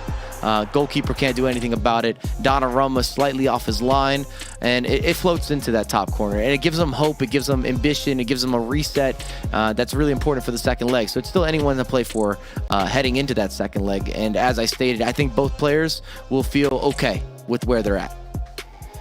Dan, we had the #1 goal scorer so far in eMLS, Goal Machine, versus the #2 goal scorer in eMLS and Palo Neto. And we had a 0-0 first half that didn't have, any goals, but had so many chances. It was only a matter of time before we got a couple hitting the back of the net, right? Yeah, I think that Mike hit the nail on the head when he said, the score line doesn't represent what we've just seen in the first half. Yeah. Because there were so many chances, and on any other day, Palo Neto probably finds 3, maybe even 4. And perhaps he got so many goals in the semi-final, FIFA just said, look, let's take away some of those goals. Let's not give him that much of an advantage going into this grand final. They just had to nerf Palo Neto a little bit because he's scoring that much. But then the fact that we were able to see Goal Machine capitalize mistakes here or there, grab those 2 goals, take the lead, I was starting to worry. Maybe this is going to be a one-sided affair and Goal Machine was really going to create a gap between the 2 players. But the fact that we've seen that 1 goal now back in favor of Palo Neto, and he's only 1 goal behind going into this second leg, this means that this is going to be a very nervy encounter between the 2 players, but it means it's not over. Like, it can definitely go either way. I know we've said that time and time again throughout this tournament already, but it's difficult to predict. I wouldn't want to be the person who has to try and make a prediction at the start of this. Oh wait, I did have to make the start of a prediction. Oh, I can't even remember who I predicted at this point. Who was it? Someone tell me, because I don't know. I can. It was Palo Neto. But listen, it's not a crazy pick by any means because it could go either way. I don't know how Goal Machine is smiling right now. I'm stressed. We're stressed. Chad is stressed. But that just means we're ready for game #2. Leg #2 to decide League Series 1 champion. Dan and Mike, the last one of the day. And now when we looked at the roster of the eMLS and who would be competing, and we knew there was going to be new faces, Goal Machine is one of those new faces. A rookie to the eMLS season. His first time competing, and he's got to a grand final. Not only has he got to a grand final, but he's leading after leg 1. A 2-1 advantage against, on the other side, Palo Neto of Atlanta United. He might be a goal down, but he has been goals galore today, so I'm sure he'll still be confident. 90 minutes to decide then the eMLS League Series 1 championship here. Palo Neto is going to be from left to right, and this time it's going to be Goal Machine from right to left in the red strip once more of Toronto here. And Mike, I mean, you could definitely cut the tension with a knife here. And transparently, I hope we just see more of the same. I really enjoyed that first leg, even though it was only 2-1. The amount of opportunities, we saw a lot of different creativity and different ways of trying to attack. A lot of space that was open to be attacked. 2-1 doesn't really do justice to the game that we witnessed. So if we can keep that on repeat, I think from anyone's perspective that's a fan of the FIFA or the competitive FIFA space, you'll be in for a real treat between both of these guys, and it'll come down to who's handling the key moments, and the best attacker will be the winner. Dempsey manages to skin one. A little fluky deflection means that Sanchez retrieves the ball, and now up to Neymar as well. Does get barged in the back, and now is down on the floor, but still possession for Goal Machine. That's what's important. Sanchez does find Mbappe on the turn. Lawrence denies, and that was such an important challenge because I could see that ball nestling into the back of the net already. And that could have been a scary one indeed. This defensive work though from Goal Machine to regain once more. Neymar out on the left with a lot of space, does call for it, comes short in the end. And that would just mean he's going to have a lot to do here, so I'm not surprised he's gone back to Lawrence as Goal Machine looks to reassess how he wants to try and break down this defense. And again, in FIFA, it's very important to be comfortable making some of these side-to-side passes as we see a bit of an uncharacteristic mistake, just because it allows you to re-angle and to like you said, reassess what's actually available to you in terms of options. So sometimes it gets too bunched when you get closer to the box, especially if you're not really in that free flow or you're not feeling fluid. Certainly both these players were very fluid in their semi-final. Things a little bit more difficult in this final. Mbappe goes straight at the defender, runs at Nathan, maybe a heavy touch there, especially when he had a player to his right to use. Paulo Neto just not able to keep hold of the ball as much as he would like at the moment. It's been more Goal Machine, and that's to be expected when Goal Machine has the lead. He's naturally going to play more of a possession game. Maybe take a few less risks as well with passes. As we say that long ball can sometimes be a risk, but on this time it works out as Pozuelo manages to get that ball forward to Neymar. A lot of work to do from this position though. Into Sanchez. Mbappe waiting in the middle, so is R9. One of them just has to show feet for it. Otherwise, you're going to have this merry dance on the edge of the box just between the two central midfielders until that player presents himself. Here is R9, offers for it, but won't able to do anything with it. And I think Goal Machine has to be careful with some of this additional build-up. He's doing a lot of swinging the ball side to side. The only reason I say that is kind of early. You're coming into 15th minute, now we're up to like the 25th minute, but he already kicked it in to start off the game. And with only a 1-goal advantage, holding the ball or starting to maybe lose some of that flow for the offensive approach to the game, it's just a little bit early. And FIFA has a funny way of punishing you when you go for game management in the first half. I don't know why, but it seems that way. Pozuelo and Sanchez linking up. R9 now on the turn, right, then left, and then right again. But Nathan, the blockade, as he has been all tournament long, not allowing that chance to even get near the back of the net, let alone the goalkeeper. But there are certainly some dangerous signs beginning to emerge. Paulo Neto looking to try and grab that equaliser sooner rather than later, put the pressure onto Toronto FC and Goal Machine. And here's that natural, slow and methodical play now coming out from Goal Machine, which might frustrate your average player. But a lot of these professionals, they are used to it. You've got to try and find a way to get that ball back. Sometimes that's by initiating that team press or changing formation just to make that depth a little bit higher as well. Mbappe, though, with R9, can't get the ball any further. And that's what I was talking about, where it's a little early, I think, to go for some of that. You're definitely running the risk of one properly timed misstep and then a bad takeaway or some kind of mistake. And Goal Machine's shown that he's very happy to have this pivot or flexibility in his game plan where he can go very quickly and direct. But once he's had the lead, he has done this, holding the ball, a little more controlled, a lot of simple passes. But at the same time, simple passes aren't very direct passes, and it's more so just a possession hold. A lot of vamos in the chat for Goal Machine, and maybe that can inspire him to grab a goal here, but the ball not quite finding the target. And now Paulo Neto, in the final moments of this first half of leg number 2, has an opportunity. Goes for the player lock onto Mbappe. It's just a bait though. Plays it to the edge. Pozuelo not going to shoot. Lays it off to R9, and there's going to be the equaliser that he's been searching for this whole first half. And Goal Machine, despite the time management, the slow methodical play, he does get punished for it, as now we're all square. I feel like the chat's going to blame me for manifesting that, but what we really should focus on in this breakdown, and I hope that we get a second freeze frame, is the way that he used the player lock in order to misposition the defense from Goal Machine. It's just such an advanced technique. Almost none of the FIFA community can do that. So it's kind of using this placement where you see a new indicator, knowing that you're not going to pass to that player that's being controlled for the player lock. It is a complete bait to open up space, and it worked perfectly in that sequence. Goal Machine not going to answer back with that passage of play. And you're right, Mike, using all tools that are available to you, whether it be to try and find the goal, whether it be to try and bait your opponent out and trick them and fool them into doing something they maybe wouldn't if you were attacking in a different way. But that means going into the last 45 minutes of this final, we are all tied up 2-2 between Atlanta and Toronto. Here's the replay of that goal as well.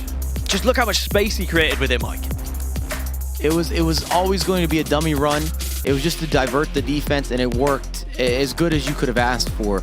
And when you're defending and you see an indicator swap on the offensive side of things, it's natural for you to want to take away that run or to misstep or even to hesitate. That quick hesitation or a small hesitation at this level is enough for pro players to still be able to pick out a line of space.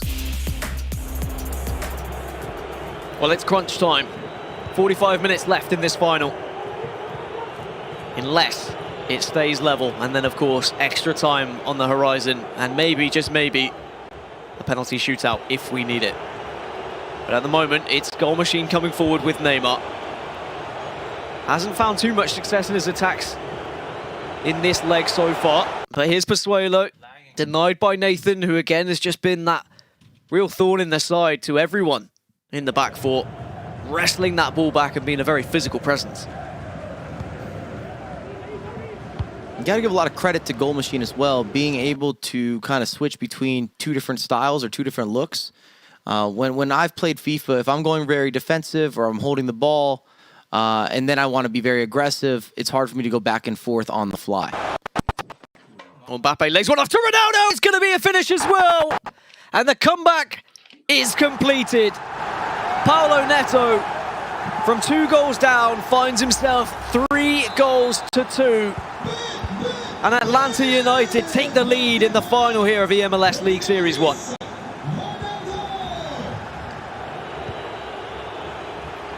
Maybe something right from the kickoff, though, to answer back from Goal Machine. It would be the perfect way to respond. Ronaldo still has the ball. Nerves, I'm sure, flowing through the veins of Goal Machine now, as he's given up what was seemingly a comfortable lead at one point.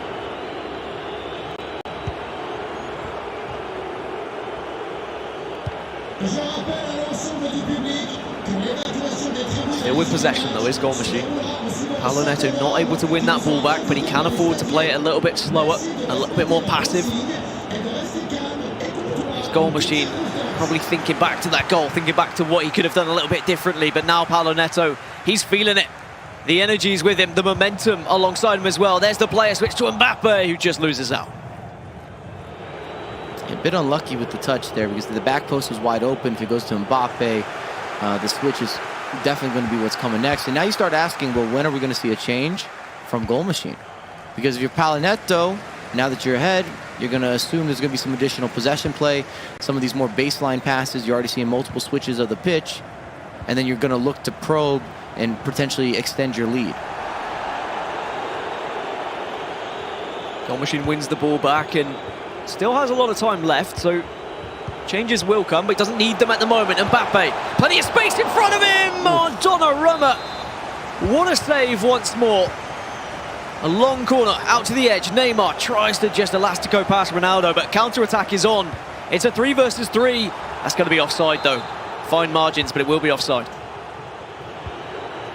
That was a poor time for the reverse elastico at the top of the box. High risk, and I'm not sure it was equal reward if he were to complete that move. Might be getting a shot or a drop off, but we knew the counterattack was on. Great job with the offside trap. It counteracts when you saw that player lock being used because he was already committed in that circumstance with Paulo Neto. Here's Pozuelo to Ronaldo. Oh, the slide comes through. Ooh. The referee waves it away. We haven't seen a penalty this whole tournament, but that was the closest we've probably been to one.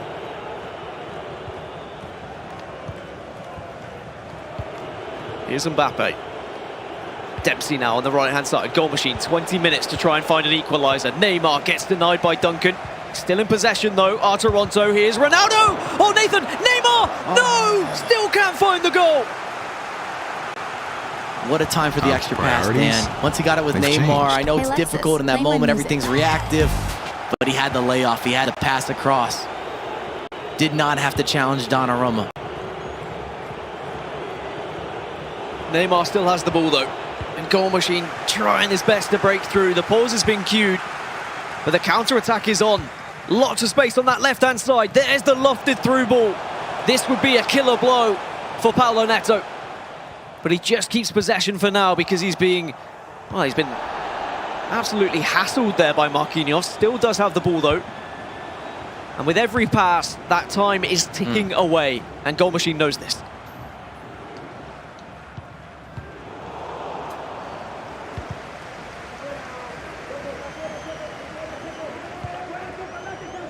Ball goes back to the goalkeeper, and this is nervy times now for Goal Machine. Because he's cued that pause, Mike, to make those changes so that his players are going to be further up the pitch so that they can press, they can pressure. But of course, if Paulo Neto has the ball, and if the ball is still on the pitch, the pause can't actually be used. Tactics can't be changed, but maybe he won't need to as Mbappe tries to break through.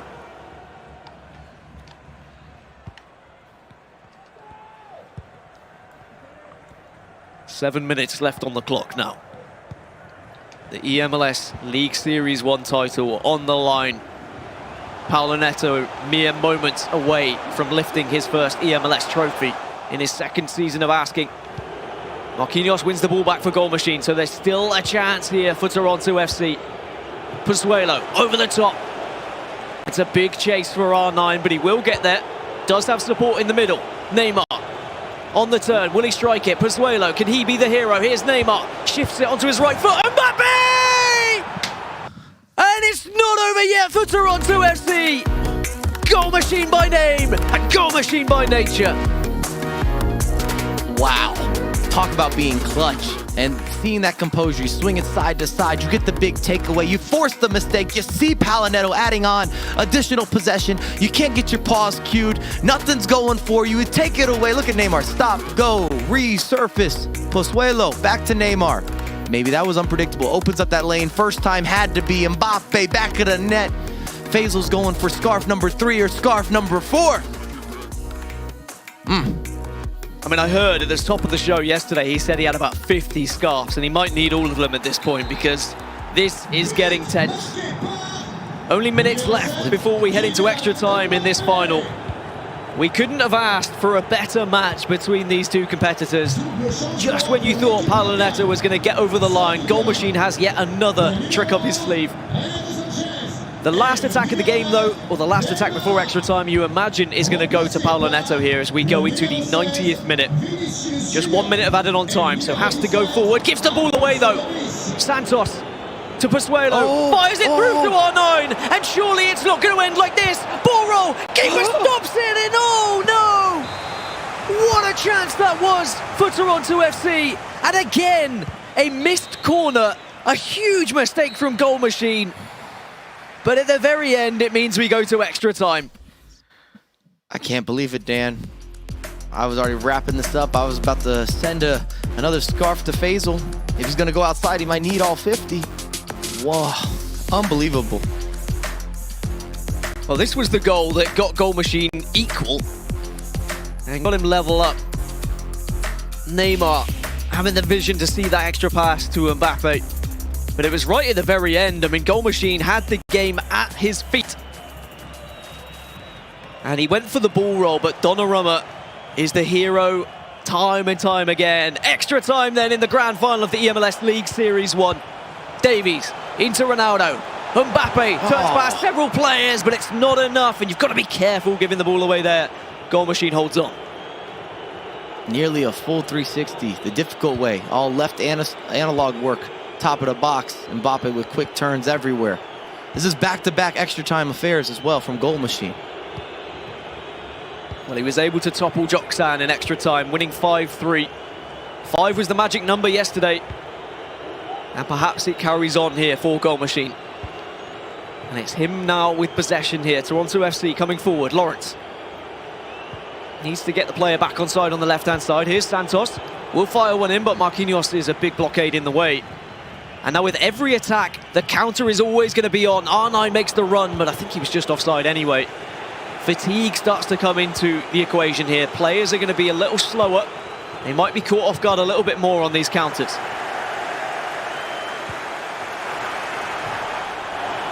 I'm appreciating these slide tackles. We've now seen on numerous occasions slide tackles perform properly with Goal Machine, including one within the box. Maybe the first slide tackle within the box throughout both days of action. Well, a lot of space for Vinicius Jr. here. Goal Machine, Toronto coming forward. Could this be the goal? No, Lawrence is there. And Lawrence has impressed me so much from that left-back position all tournament long for every team. But now here's the counter. It's end-to-end stuff right now. Over the top, keeper should get there calmly, and Donnarumma will. And with how end-to-end it's been, am I watching eMLS or am I watching NBA? I can't really tell right now because neither player slowing this game down. One last attack in the first half of extra time for Goal Machine. Mbappe out to Vinicius Jr. again, trying to stretch his legs on this right-hand side. Can get the dink across, but instead turns back in. Needs a little bit of help. He's running into trouble right now, and Davies is there to be the hero. As the halftime whistle goes in extra time, Mike LaBelle. And the reason you're seeing that pressure, that high speed, is both these guys like to score goals. They want to get up and down the pitch. They back themselves offensively. And I don't think they want to go to penalty kicks. As you see this through ball, look at Ronaldo. Should you pass? Should you take him on? Goes for the option of taking on Donnarumma. Donnarumma's brought out manually by Palinetto. It's just one of those situations. You'd love to have it back. 15 minutes left then in this final. Who are you rooting for? Let us know in the Twitch chat. Is it Atlanta? Is it Toronto? Goal Machine and Paolo Neto are both deserved champions with their performances this tournament, but only one can lift that trophy. Can Goal Machine do it in his first season of asking in the eMLS, or is Paolo Neto going to be your eMLS League Series 1 champion? Here's Ronaldo, now on the counter-attack. Paolo Neto looking to try and launch something quickly here. The run's being made on that left-hand side and right-hand side, but now a quick interception from Goal Machine will allow him to go for something similar. Frankie de Jong now on the pitch. Perhaps he could be the hero. Here's R9. Turns past one, but can't beat the second. And that was just such a well-timed offside trap. Brought his back line, made it easier for him to predict what's going to happen. Wait a second. Here's R9 for Paolo Neto, and Donnarumma makes the save. I can't believe it. He's such a hero, such a big frame, in such a big moment. What's going on with these guys, Dan? They don't want it. Oh, any other circumstance where it wasn't the go-ahead in the finals and they're finishing. Breakaway in the 90th for Goal Machine. Breakaway, 115th minute for Paolo Neto. Nobody's even next to him. All the time in the world. Pressure very much getting to these two competitors, and you can understand why. A title on the line, thousands of dollars on the line as well. Here's Santos though for Goal Machine in Toronto. Oh no, so much space, surely! And he finally does it! In the 118th minute, Toronto and Goal Machine take the lead once more.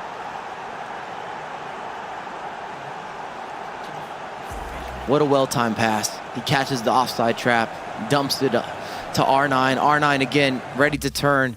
In a position where bringing Donnarumma out, or not so much, either way, he's in no man's zone.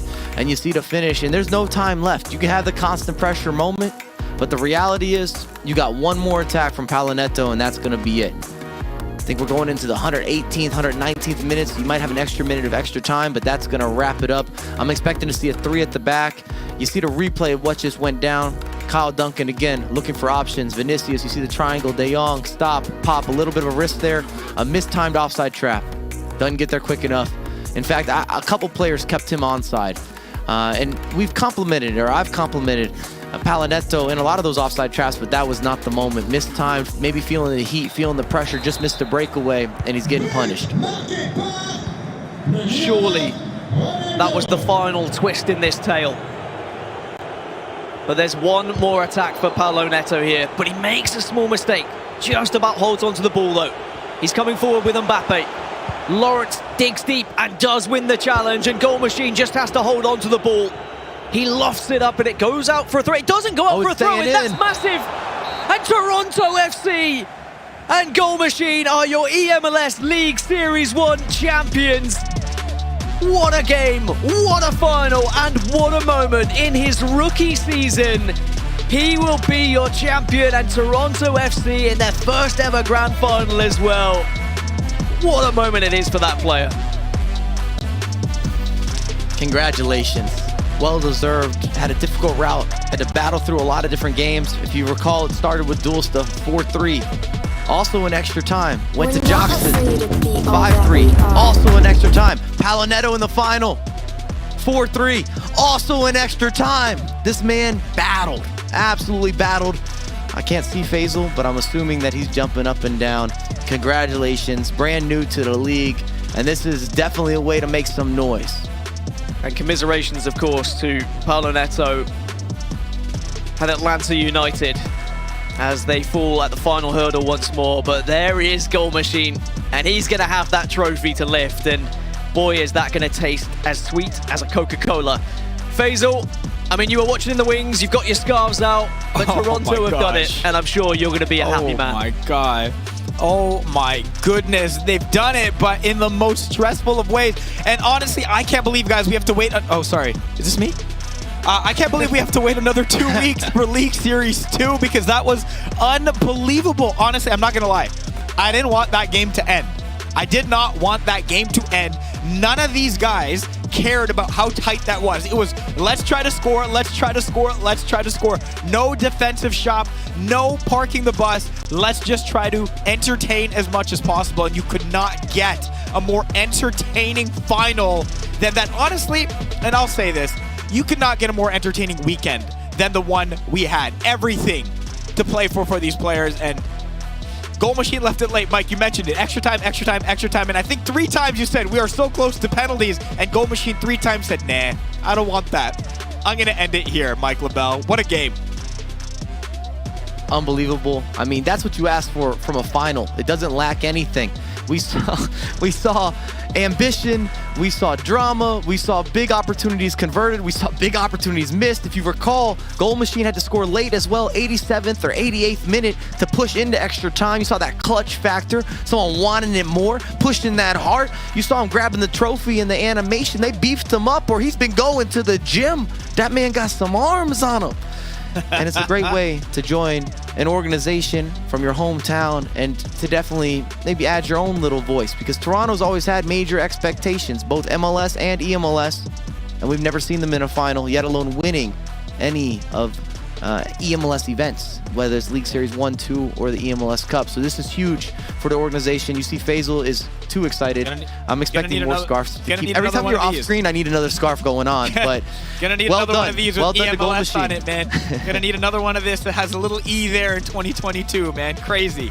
Crazy, crazy, crazy. And I'm talking to some of the staff of Toronto FC right now. They could not be more proud. They could not be more thrilled for their newest signee as well, who is now a champion. And guys, so many highlights to get through, so much to break down. So let's do just that. You know, it started, let's not take away from Palonetto, who was down 2-0 halfway through that first leg. He had to come back as well, and Mike LaBelle, he very much did. And for a lot of this game, you got to say, Mike, he was in control. And this might have been the goal of the tournament for me in many regards. I just love the usage rate of the player lock as a diversion or cancellation in order to open up that lane of space. And it means you're being pushed. It means your opponent is playing so well that you have to add in new variants in order to be able to score goals. And again, you said, okay, he got the comeback. but he was able to really get the lead here. A couple bounce backs, really favorable bounces to Ronaldo on the layoff from Mbappe. 3-2, 52nd minute, and we started to question, can Goal Machine get the job done here? Because it was back-to-back goals, and often that's a momentum shifter. And then he was Look how late he left looking. it, though, Mike. Look how late he left it. It's a fantastic goal as well. You just see waiting for that moment again. Pozuelo, Neymar, wait a second, no sir, extra pass, and nothing Donnarumma can do against an Mbappe first-time shot. You see a little bit of some energy, a reaction, and Goal Machine's been pretty chill throughout the majority of the tournament. And I haven't. And someone who has not been very chill. I don't know if we're going to see both in extra time, but they both missed a 1v1. They are actually one of them in the 90th minute from Goal Machine. There was a fluffed miss here. Look at this. How does he miss this? You'd expect this How to be does a he goal. miss this? 10 out of 10 times, right, Dan? I mean, you saw the goalkeeper movement. Any top professional FIFA player would see that movement and they would just go the other way. But I think under the pressure, under the spotlights, the situation just got the better of Paolo Neto there, and he wasn't able to capitalize. But then look at the amount of space R9 had there, and Goal Machine did not stutter in front of goal. Paolo Neto was 3 minutes away, by the way, from being the champion of eMLS League Series 1. And then Goal Machine comes back and then wins it in extra time. That is heartbreaking for Paolo Neto and Atlanta United. But you know what that means? That when we come back in 2 weeks' time for League Series 2, you know full well Paolo Neto is going to be out for blood. Yeah, and I also imagine the power rankings we had prior to this are going to change significantly heading into that just 2 weeks from now. Goal Machine is your League Series 1 champion. Didn't need 5 in this game, just needed that 4th, and he managed to get it in the nick of time, taking down Paolo Neto. But what a weekend. Again, guys, it was just unbelievable. Let's hear from the champion with Susanna, eMLS League Series 1 champ, Goal Machine. It is our victory moment presented by Coca-Cola. Wow, Goal Machine, your rookie eMLS season, and you are the League Series 1 champion. What an impression you have made. How does this moment feel? It feels amazing because it's like my first tournament with Toronto FC, and the fact that I won just feels great.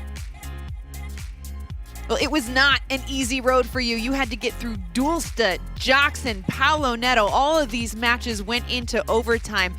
But when you needed a goal, when you needed the big moment, you were able to come through. How did you do it so consistently? I guess I just stayed calm under the pressure because end of the day, it's just a game, right? There's no point in panicking. So, like, if you're better, you might win, like odds are. So it's got to stay calm.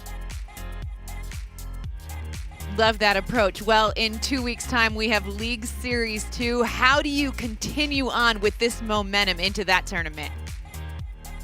I'm gonna try my best as usual, and we'll see what happens. Like, you never know what happens in FIFA, though, right? So it's gonna be fun. Well, we can't wait to see you again in 2 weeks' time. But for now, Goal Machine, congratulations. You are the League Series 1 champion. Enjoy it. Go celebrate. All right, thanks. We'll do. All right, Basil, back to you. Yeah, and look, of course, reactions coming in. Sorry, I had to pick up one of the 27 scarves I dropped. He's got more. They're endless. I do. Here, listen, of course, the social feeds buzzing after Goal Machine's win. Sean Kie saying this dude is a straight monster. No emotion, just results. We heard it in the interview as well. Congrats to Goal Machine and TFC.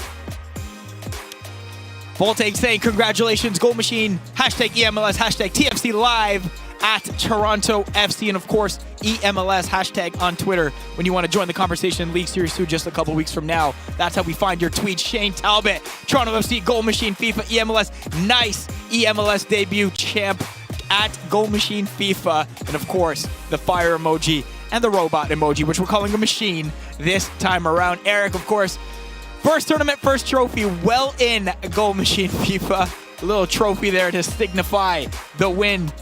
Guy there coming in. Big congratulations, of course, to Naweed, Goal Machine, representing Toronto well in this. Just unbelievable. And Susanna, he was so calm after, you know, like so not a lot of calm. expression, not of emotion. He's just like business But as that's usual. I how like he what he was. said. Exactly. He said, the entire look, there's time. no the point in entire time. panicking. Yep.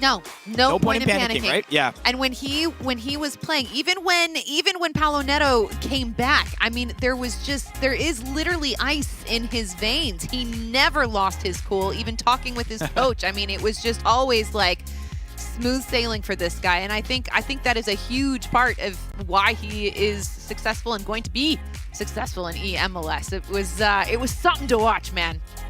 Well, it has peaked at -30 Celsius here in Toronto this weekend. So no literal ice in his no veins. doubt there's That's what ice. you're saying. Exactly. There is some ice in his veins, and I imagine on his windowsills as well, because there is on mine. Look, guys, there were so many great moments from this weekend. Let's take a look at some of the sights and sounds from League Series 1. Let's go inside the headset, presented by JLab. And Paulo Neto has already done that in the first 70 minutes of leg 1, and it looks like he's not done yet. Mbappe's through, and he's going to make it 6!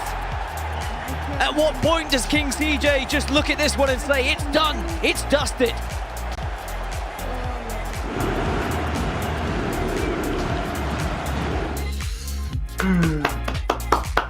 And Joksan, every time he loses the ball, he knows that Goal Machine has the opportunity to just hold on, but maybe Goal Machine can actually just finish things off with Vinicius Jr. once more. The pass is there, he makes it, Pozuelo! Pressure very much getting to these two competitors, and you can understand why. A title on the line, thousands of dollars on the line as well. Here's Santos though for Goal Machine in Toronto. Oh no, so much space, surely! And he finally does it! In the 118th minute, Toronto and Goal Machine take the lead once more. Dan, somehow you raised your game as much as those players did in those big moments. Just unbelievable calls. What's your takeaway from what you had just seen in this weekend in general? I'm losing my voice. No, my voice is fine. This has been amazing. It's an honor to call the games on such amazing players, playing for such amazing teams. I'm just going to say, there might be a gap here for like a Toronto hat or a Toronto scarf or something if they want to send it out for Series 2. Yeah, I got you. Because, you might deserve it. After a performance like that, Goal Machine, hats off to you because, well, like that was something that's unheard of, really. A rookie season, regardless of what league you're competing in, regardless of what you've played in before, to be the winner in your first season in any league is always going to be something that you have to commend. So massive congratulations to Goal Machine in Toronto. This is a moment that they will savor for quite some time. Yo, if you need a scarf for the wall, big guy, maybe just send me Sure, send me one over. Come on. I'm sure I could link up one of these here right now. I'll pay the my customs. dad has a bunch as well. Oh, well, that's a big deal. I was going to say, we got to talk about who's paying the shipping cost here. VAT, bro. I don't know if it's going to be me. Mike, listen, Mike, I've done this with you for a year now. We saw you last year, of course. I haven't seen you as, the word is not shocked because, again, you've seen it all, but like stunned even, if that's not the same word, at some of the play we had this weekend and how dramatic some of the moments were. We talked about, I don't even know if there were really upsets at this point when you got to the final 8, and that's one of the big takeaways is shout out to all the competitors, and especially if you were able to make the broadcast with this level of competition in eMLS, that is a massive pat on the back, shake my hand. We can hug it out when we get to see each other in person. Ironically, I've still never met Faisal. We've been doing this now for a minute. You know, we were interacting, we're engaging. Still haven't had that happen yet, but it's gonna happen. I'm going to run down with you with the hug. And then also, I think we should give a lot of credit to Toronto as well as a hometown signing and bringing in Goal Machine. I know that Shane works closely with Toronto and working out a lot of the gaming initiative. Huge signing, massive, and that's a risk. Anytime you invest in a player, you never know what's going to happen. FIFA is one of those games where the margins are really small. We talk about Goal Machine, right? #1 seed during the regular season. Or the qualification games, and he still had to go through extra time for every single matchup that we saw live throughout the bracket play, and he had the mentality for it. His coach did a wonderful job working him through that, and congratulations to everyone at the organization. Faisal, bigger signing for you. Goal I was Machine just or thinking Insigne? about it. Just thinking about that right now, and honestly, all I can say is one's brought home. One has brought home hardware already. One has already brought home the hardware. So my recency bias will say a guy that I know very well, whose family I know very well, Goal Machine right now. Although Lorenzo, listen, if you want to get on that level, hit me up when you get here. We can figure some stuff out as well. Of course, we've had some unbelievable goals throughout the weekend, but there's no doubt what the goal of the tournament is. Mike LaBelle, offside traps worked at times this weekend. Not in this instance for Paulo Neto. Break this one down. And I like this move here by De Jong. Look at this. Yeah, look at that. That's what I was gonna say. You took it out of my mouth, man. That's what I was gonna say. Is actually I love the footwork with De Jong, who came in off the bench. It kind of sets up the goal, and then also you see the usage of often we've seen Gustavo Bo or Pozuelo, or in that case Santos making the extra pass. Look at this key pass. Looks him off, drops it. Ronaldo, 5-star weak foot again. R9 converts, game, set, match. And I can't say this more or enough, I suppose, but he had to battle for all these games. And we're talking about a guy that was 2 minutes away from being eliminated. Forced the extra time, if you saw in the 88th minute, and then, of course, won an extra time there. But it is a lot of adversity that Goal Machine had to face. And it just shows you how slim the margins are in the competition level in eMLS in general. But again, congratulations. Enjoy some scarves. FaZe will send you some more scarves if you like, especially if you're going outside in Toronto. It sounds so cold, colder than New York City at the moment. Yeah, it's like cold machine here, bro. That's it, man. It's so cold. Listen. Nice, right? Thank you. I'll save that as for the last line of the day. Listen. We're calling done, him the right? fridge. You got it. I heard you. Nah, Mike, you ruined it. Mark your calendars. We still have 2 more events this season. We want you to tune into each and every one of them. We're going to be here at 3 p.m. Eastern for League Series 2, January 29th and 30th on Twitch and on Twitter. Just under 2 weeks away now. Saturday the 29th, Sunday the 30th, and then eMLS Cup is Sunday, March 13th. It is coming fast. It is coming furious. You can follow all the latest news and updates on the qualifier matches by following at eMLS on Twitter and on Instagram. Honestly, thank you to everybody that tuned in at some point this week, and thanks to all the participants as well. You made that so entertaining. It does it for us right now at MLS League Series 1 presented by Coca-Cola. Congratulations to Goal Machine TFC for being crowned the first champion of the season. Sorry if my bias showed a little bit as well. For Susanna Collins, Dan Gaskin, and Mike LaBelle, I'm FaZe Camisa. We will see you next time. Peace.